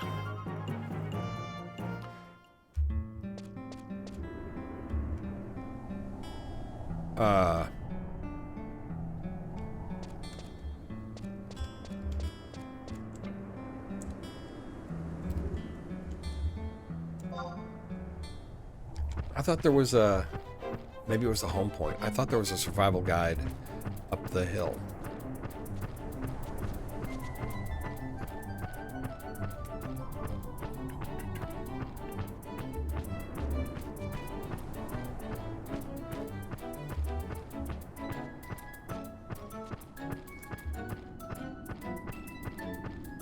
Yeah, that's where I need to go, but I thought that there was a warp I could get to where I don't have to go through Garlage Citadel. Apparently I was wrong. Well, we'll find out.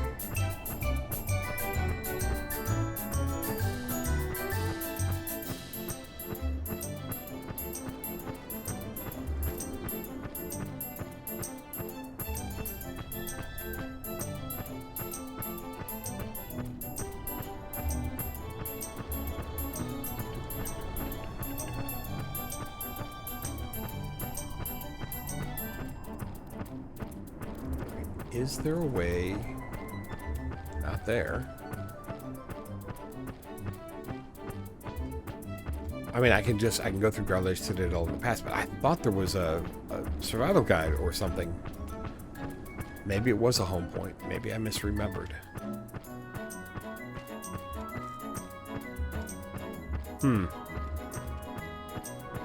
If not, I mean, I'll just run through Garlage Citadel here in the past.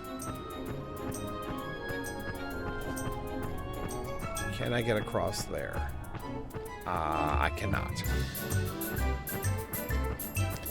So, there we go through Garlage Citadel.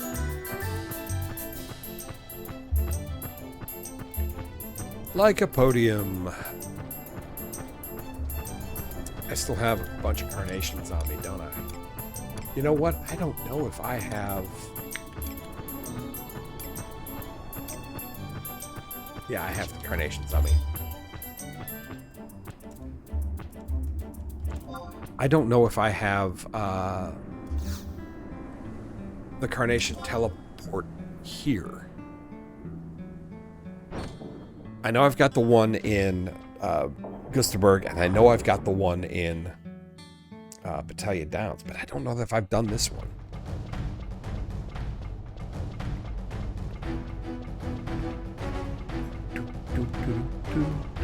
Oh, so we've got a campaign op going here. I tell you what, I like campaign. I still like campaign. It's kind of funny to go in as a 99 and just annihilate shit, but campaign is fun.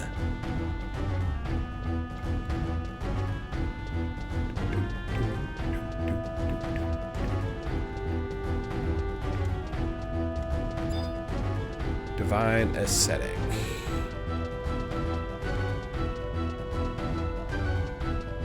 Yeah, he's a campaign mob, so he's not going to attack me.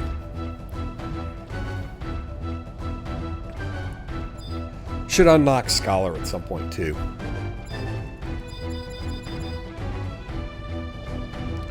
Wow, they just started. I'm on the wrong job, though. 65 is, like, in a party. It's a good campaign. It's a bit low to solo, like.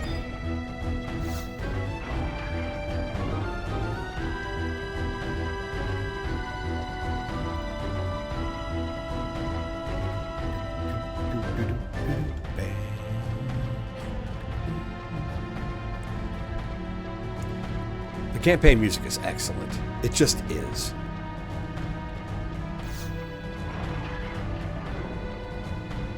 All right, so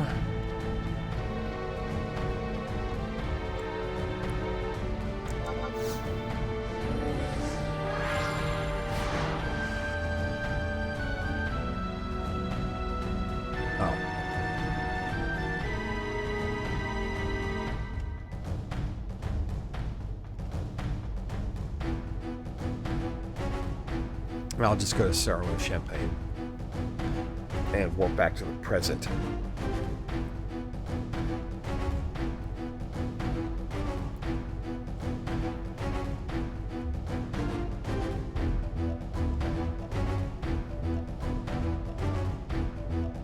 This is still faster than trying to go through Garlage in the present. Hopefully,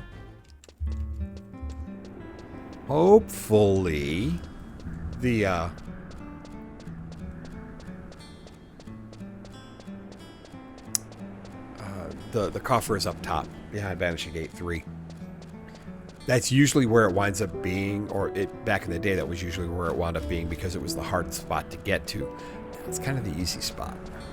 That people also don't farm coffers like they used to. It is not nearly as profitable as just like, well, everything else.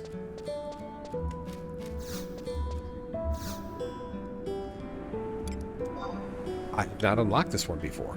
Cool. Now I have. So I was not aware of that.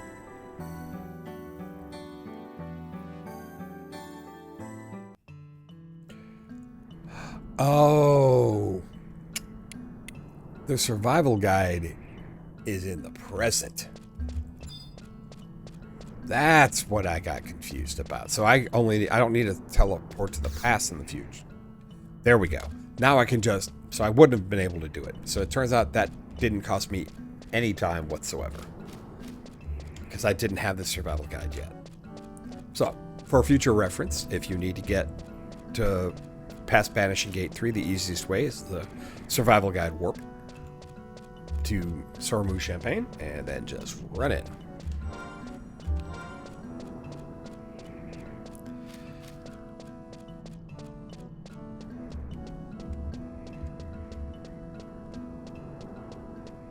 There we go. Now let's hope I can find a coffer really quick. Since it's going to pop my...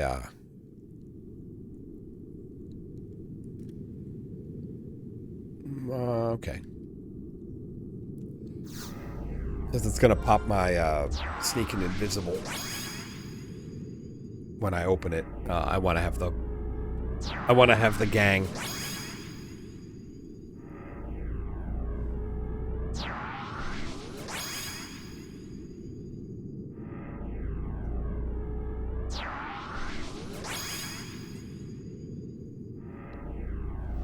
All right. Jig it up. River dance. Okay. Groundstone, but alright, so it's not here.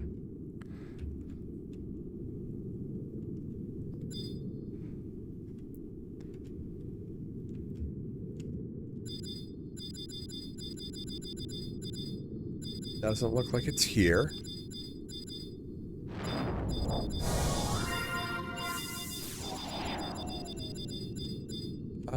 It is not.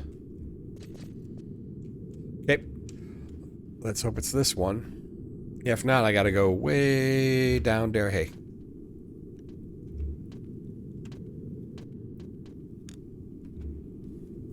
How many people are in Garlage right now? 2 of us. Wow. Oh, level 45. He's gonna be soloing. He's not going for coffers or anything. He's gonna be right by the entrance. Come on, be here. Oh, there's a green dot. There's a green dot. Yes. Fantastic.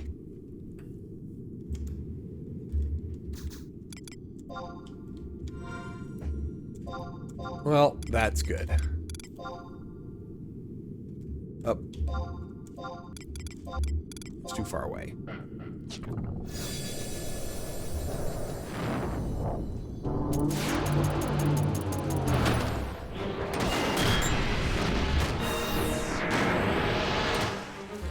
They put that in my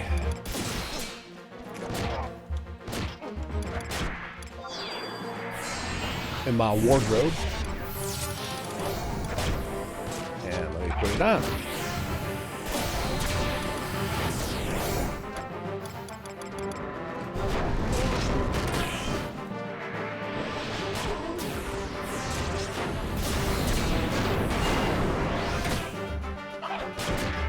Well, there we go.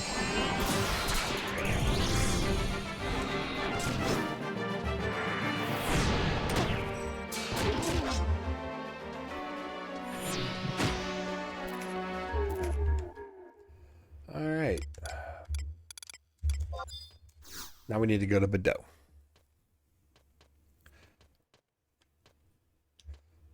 So I'm glad that I unlocked a survival guide warp I didn't know I didn't have.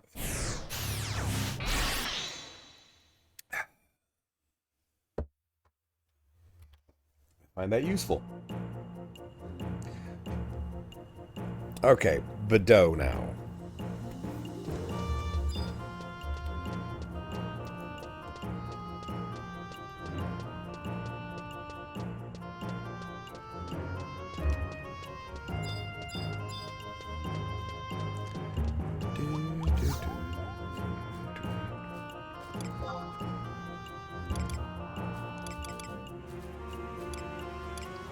It's in Durfline, isn't it? Yep.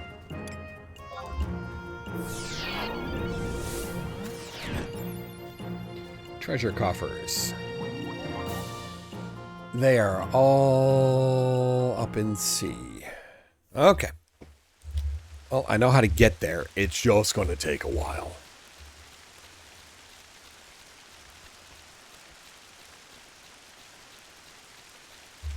Oh, you know what? I'll just keep them out. I don't need them anywhere near yet, but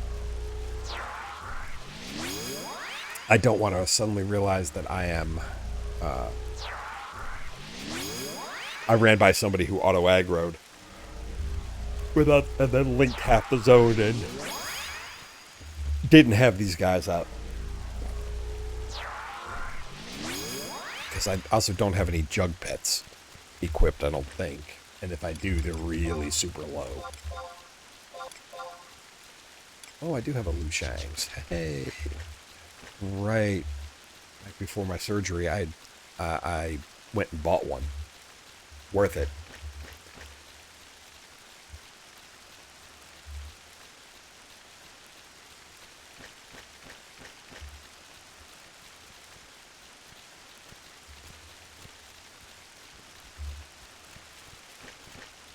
Need to get woodworking up, specifically for repairing Lushangs. But that's for the future.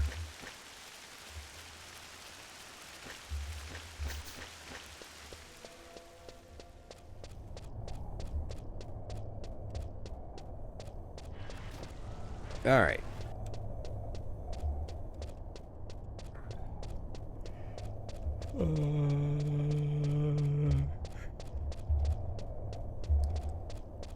Let me go mute myself. I don't feel like getting cursed. But I don't need... I don't do anything that requires me to be unsilenced, so this is fine.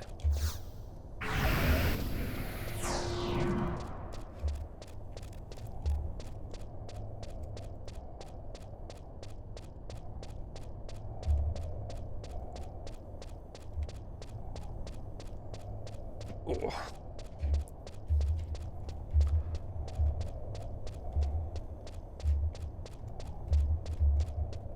The worst part about Bedeau is not the it's getting to where the coffers are. I mean, it's worse than Castle Astrosia. And Astrosia is a nightmare.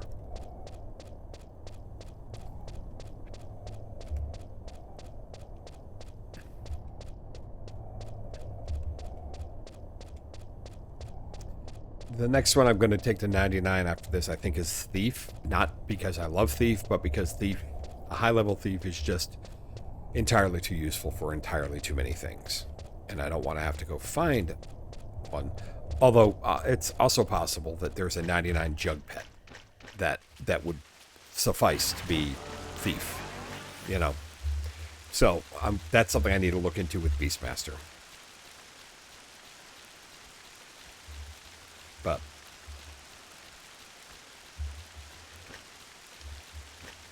the jobs I still want to unlock that I really am interested in, you know, getting blue to 99 was a huge goal for me.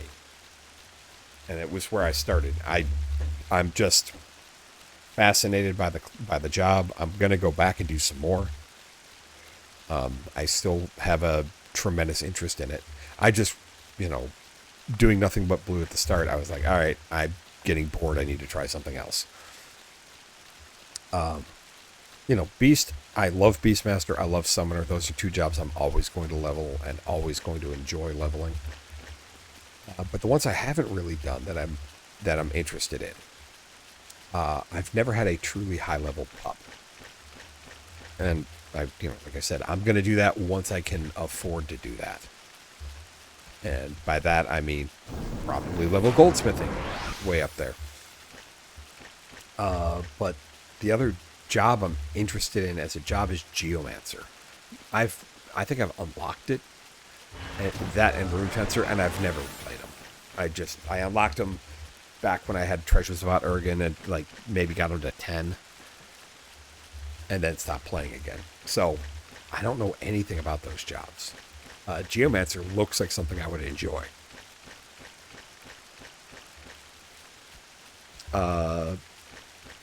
Like I said, Paladin is one that I've never played a tank. You know, so I've never played Paladin. I've never played Rune Fencer. But I've seen too many really good Paladins just having fun soloing content because they're just unkillable. And it turns out a high-level Paladin can actually, like, do a lot of damage. So, I'll probably do that one at some point. Dancer, I will keep leveling. I wish more people liked Dancer. Dancer, especially in, like, groups, is stupidly strong. Because of all the debuffs and buffs they can apply. It's so good. So good. What else? I'm trying to remember what other jobs came out. Like Scholar is one I definitely want, because I like healers and I like magical DPS, and I can switch freely between them with that. I think that's a great job. I've taken it to 30 before, 35. I mean, certainly not end game, but I liked what I did.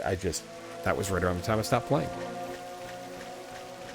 So, yeah. I have a few jobs yet to level up. And of the, you know, I may level Monk just as a prep for Pup. Because I can sit there and I can work up my hand-to-hand skill, and I can do all these things. And frankly, Pup Monk is pretty freaking good.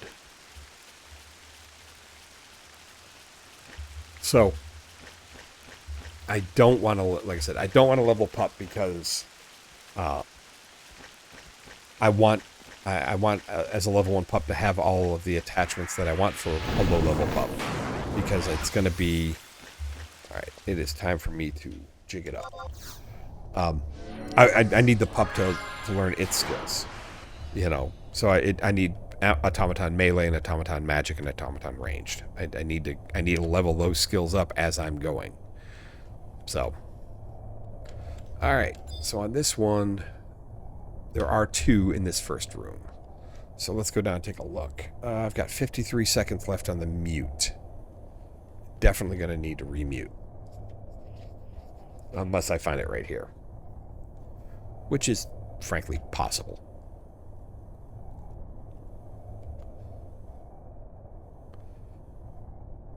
Alright, I do not see green dots.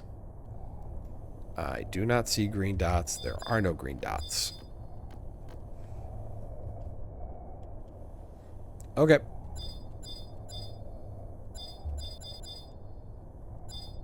Alright, here's the mute.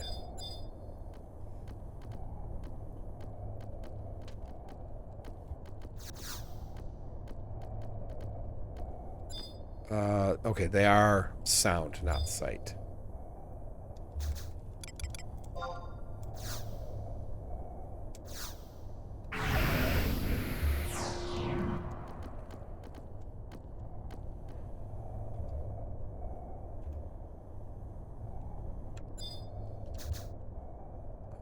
Those are sound. Oh, wait. Larvae are 35? Did it say? Okay. Then I can rejig here. Okay. I am remuted and I'm rejigged, and I'm going to go find the rest of this.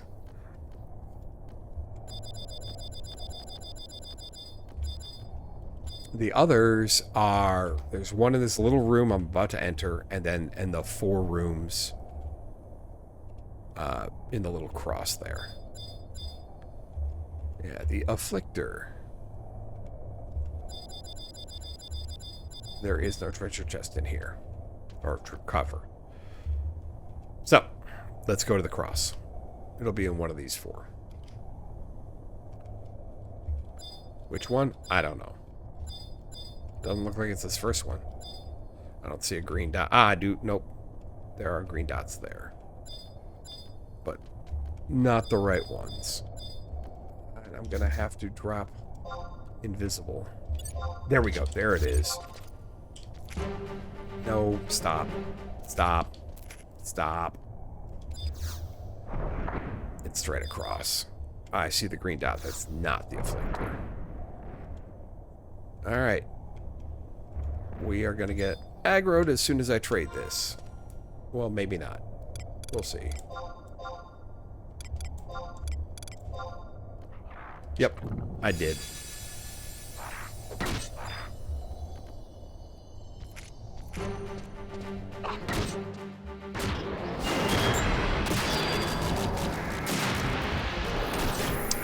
I'm going home and put that in my wardrobe.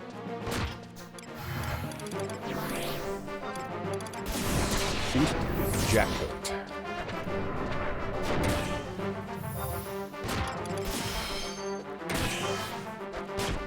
Okay.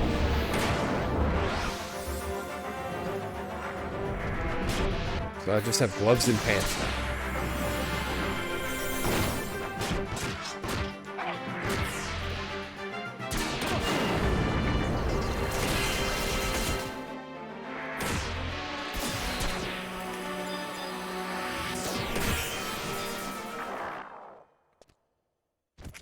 Oh, got a gold beast coin. Okay.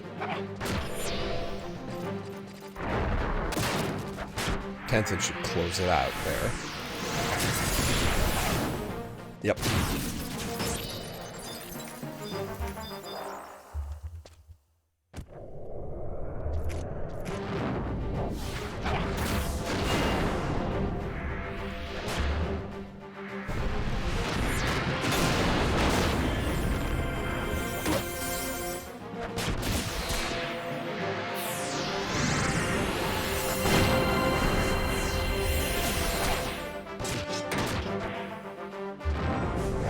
Okay.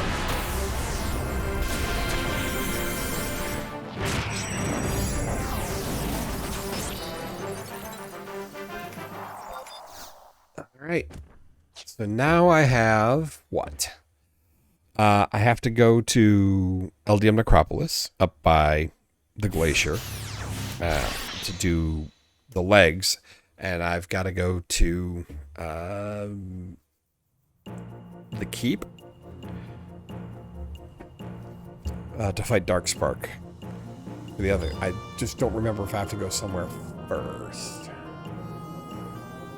Let me check. Yeah, this one. Okay, I do need to go to Port Juno first. And then I gotta... Oh, I don't have to go to the keep. I have to go to Kesselsfeld Bailey's. But I have to go to Port Juno first. And then here...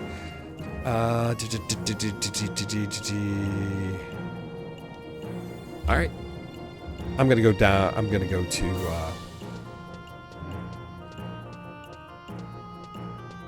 I'm going to go do AF3 for my legs real quick.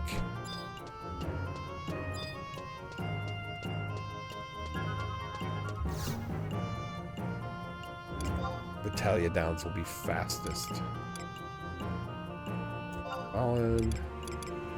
Battalion, let's go.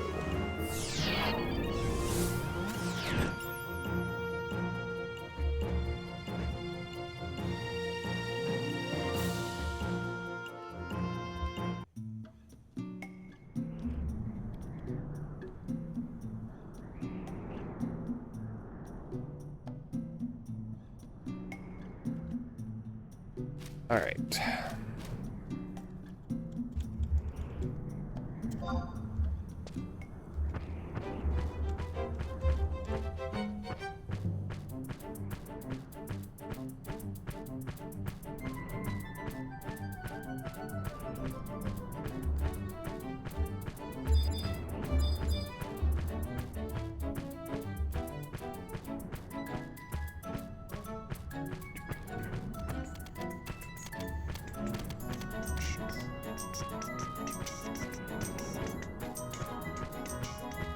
Alright, get past here, and then up and back. And trade a carnation. And up we go.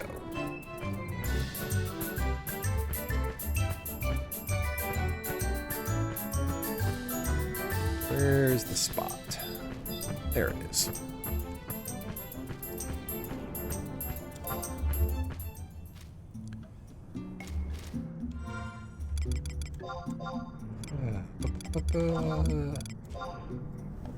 Why do I have X-ray mold on me?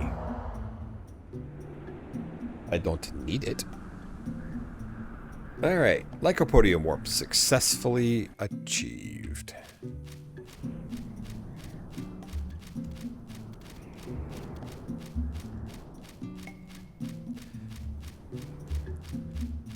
Let's go get AF3 done.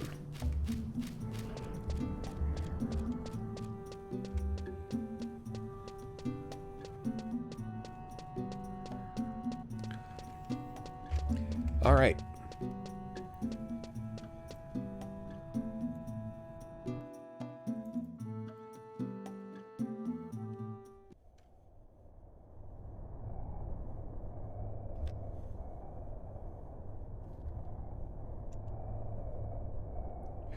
Why am I... Oh. I can't cast Trust because I'm still muted. All right, I'll wait 20 seconds. My bad. I do have things I need to do with that I need to be unmuted for.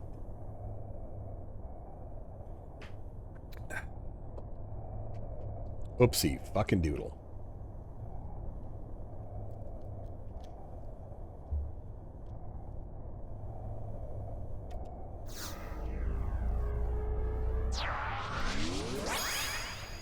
Totally my bad. Totally.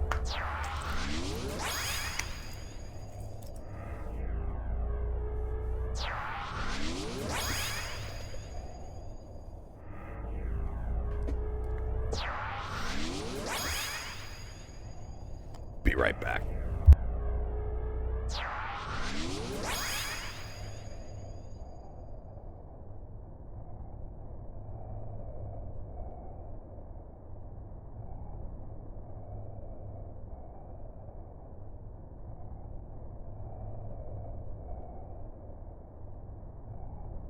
Okay, I'm back. Let's jig it up.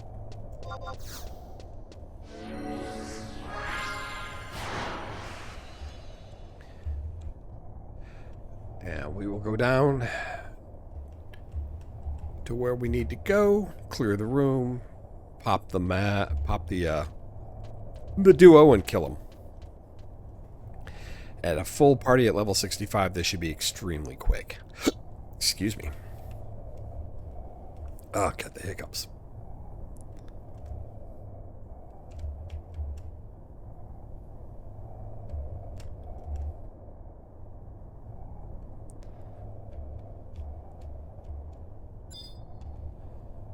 Yeah, let's just wipe these guys out first. They're level 50.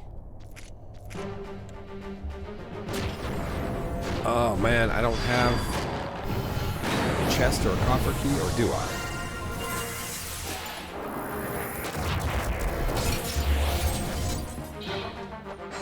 I do not.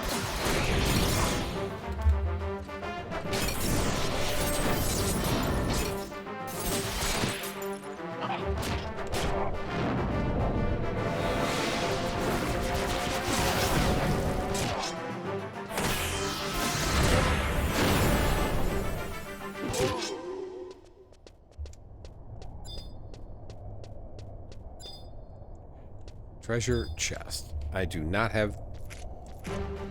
What chest keys do I have on me?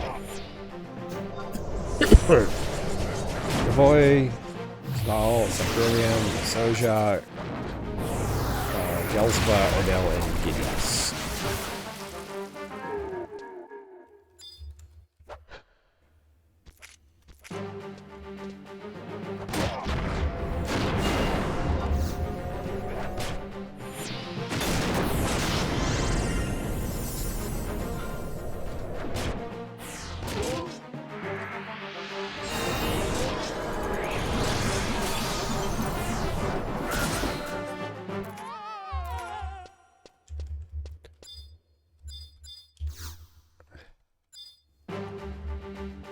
Hyphon. Hey, dude.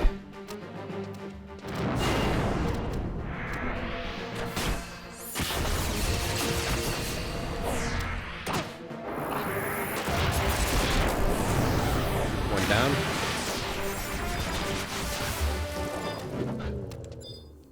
Oh, I'm sorry. There are 3. Typhon, Tromba, and Sturm. Oh, I actually only need to defeat Sturm, but that's okay.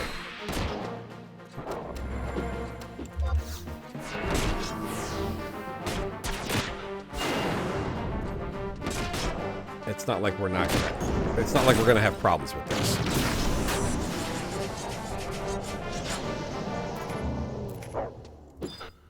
Hey, Sturm. F him up! F him up!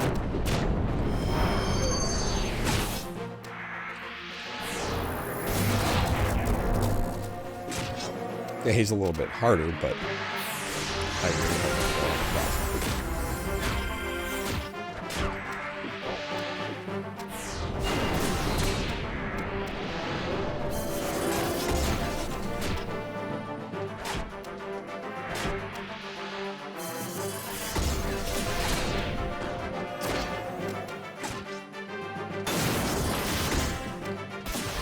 Alright, close it out.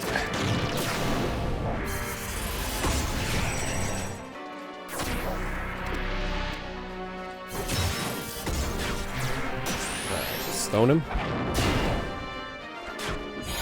And again.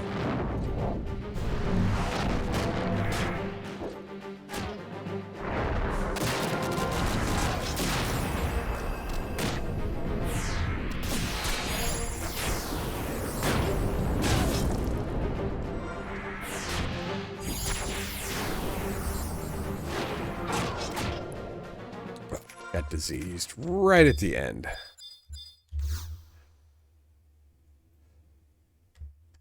Alright, well, here's the cutscene, and I get my beast trousers. If it ever decides to give me my cutscene.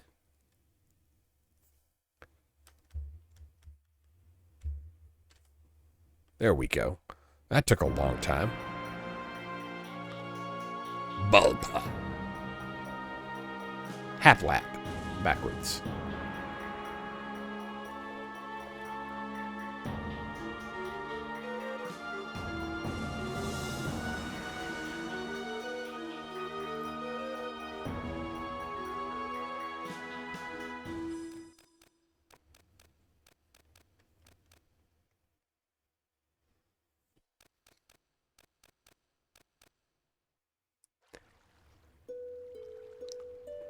That's right, you're a terrible Beastmaster, Balpa. You never looked for your pet.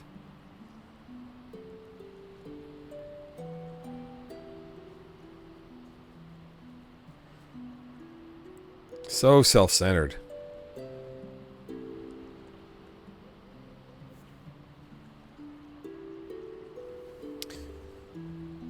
All right, so one more to go. That's right, you're a Gulka. You were controlled by your rage. Hello, Jameson. So my cat is suddenly demanding to be a part of the stream.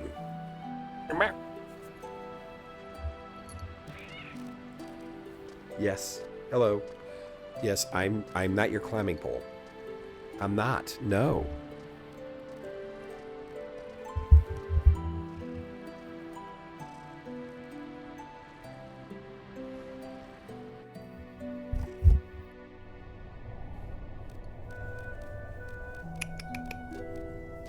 Purr.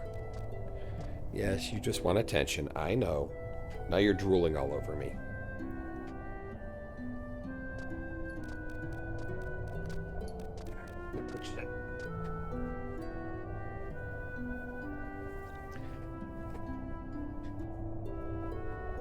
I'll be right back. He's wanting more food, I think.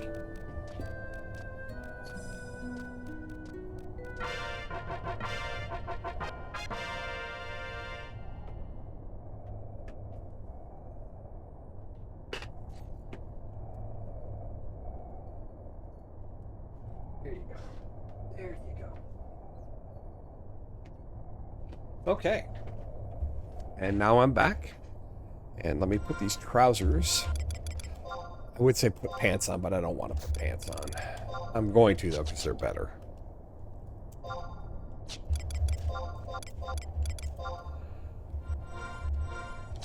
Okay.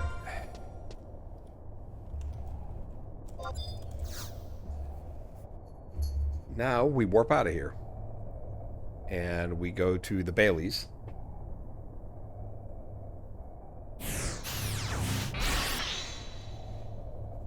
And we will get... We'll go do Dark Spark fight. Oh, wait, no. Juno first. Port Juno first. Almost forgot.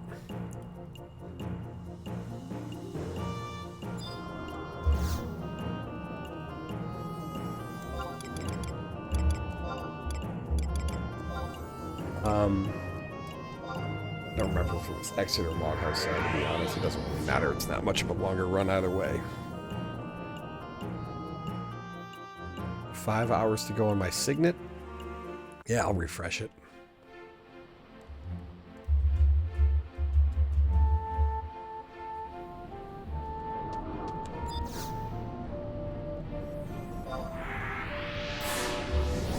Still diseased.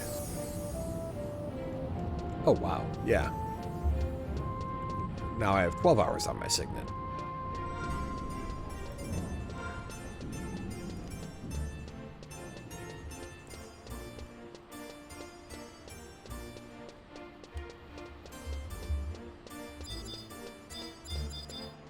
It is here.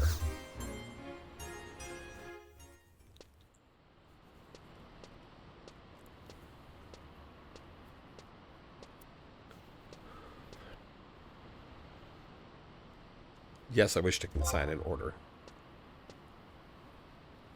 Okay.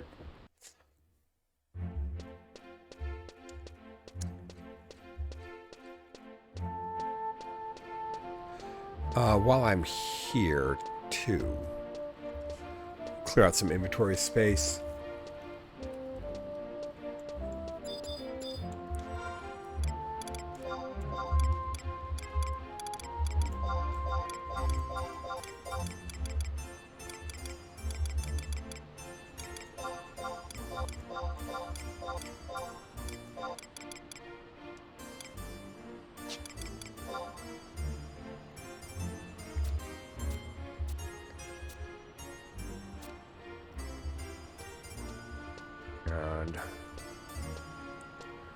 And I don't need to worry about it right now.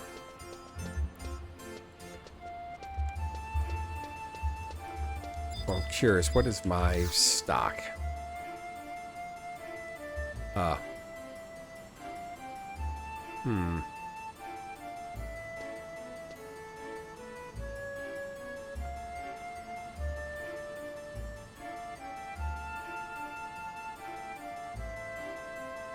Oh wow, I didn't even tell Derek's about Evacy. That's a whole thing. What's my stock right now? 139. Okay.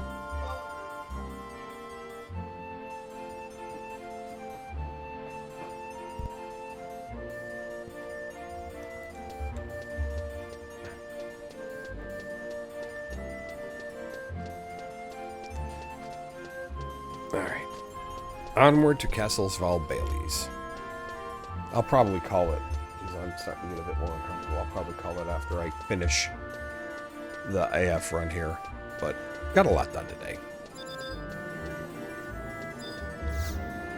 Let's go up top.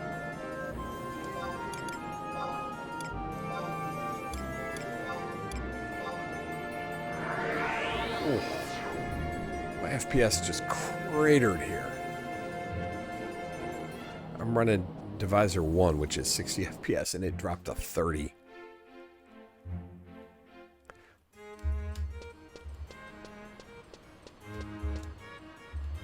That was rough.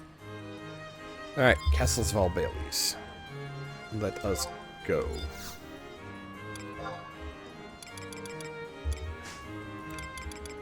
That is Voldiania.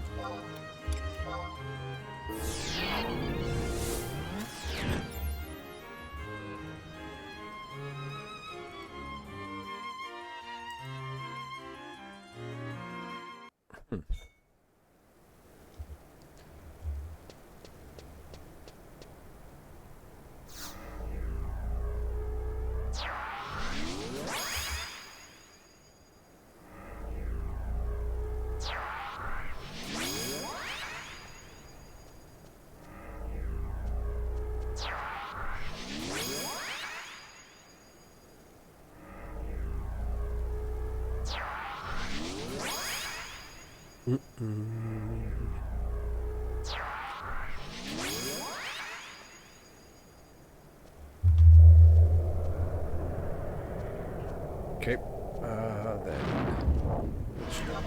jig it up.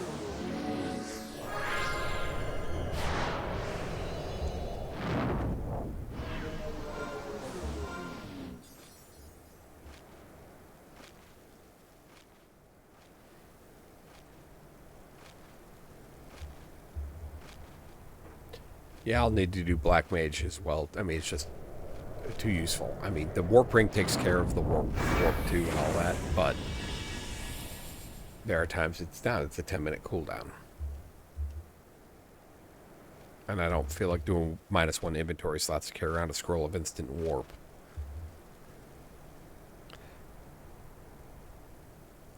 But yeah, this is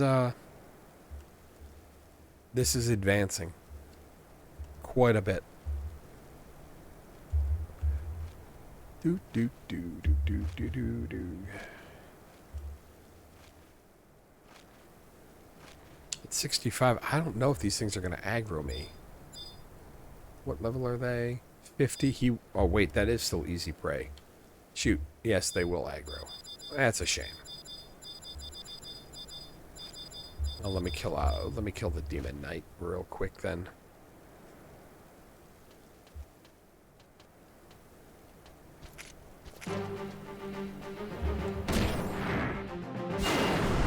By my disease.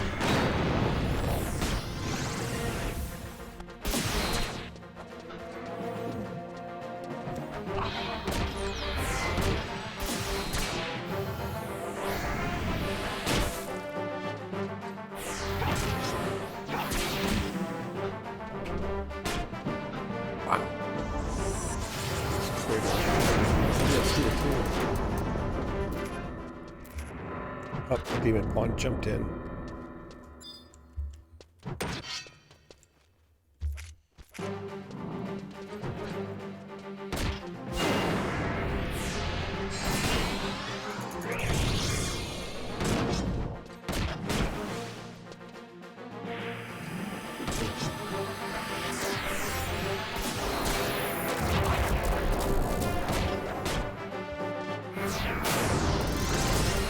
I'll save my TP.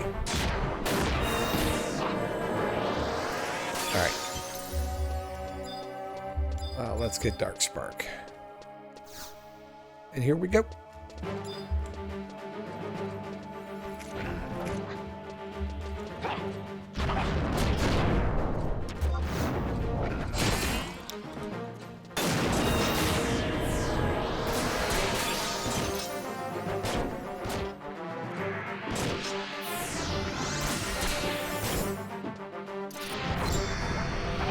When did I get bio?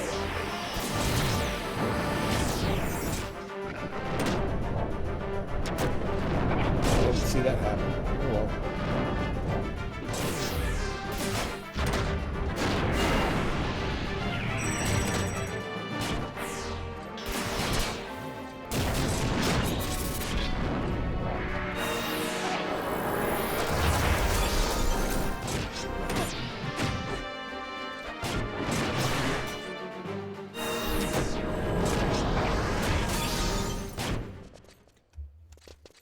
All right.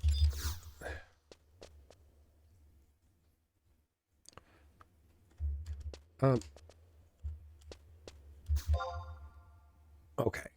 Why did I not get that? All right. So back week. Well, see, this is where I talk about warp. I got 40 seconds to go.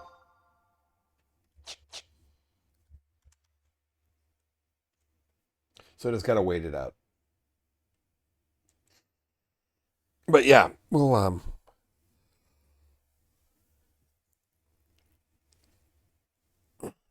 go get the gloves, and I'm gonna call it there. Get me some lunch and take a break.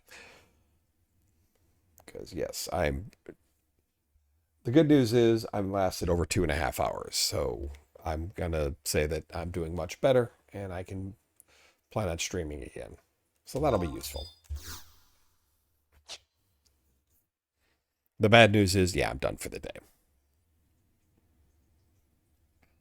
But thank you all for hanging out and being a part of this. I appreciate it. I appreciate the conversation.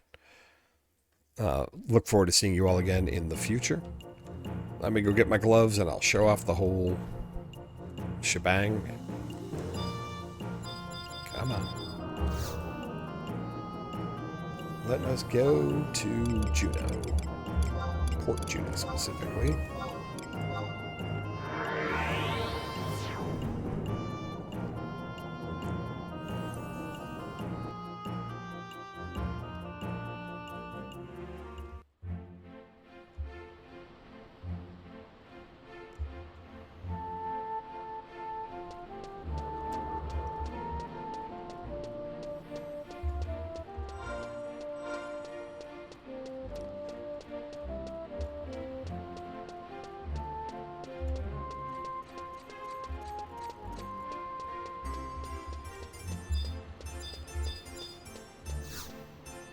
And there we go.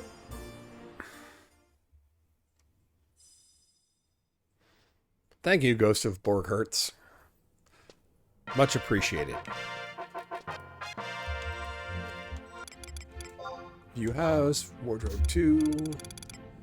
And there's my beast gloves.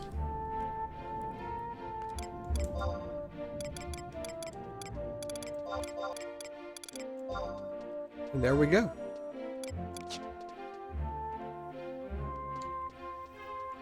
And there I am, in my full Beastmaster outfit.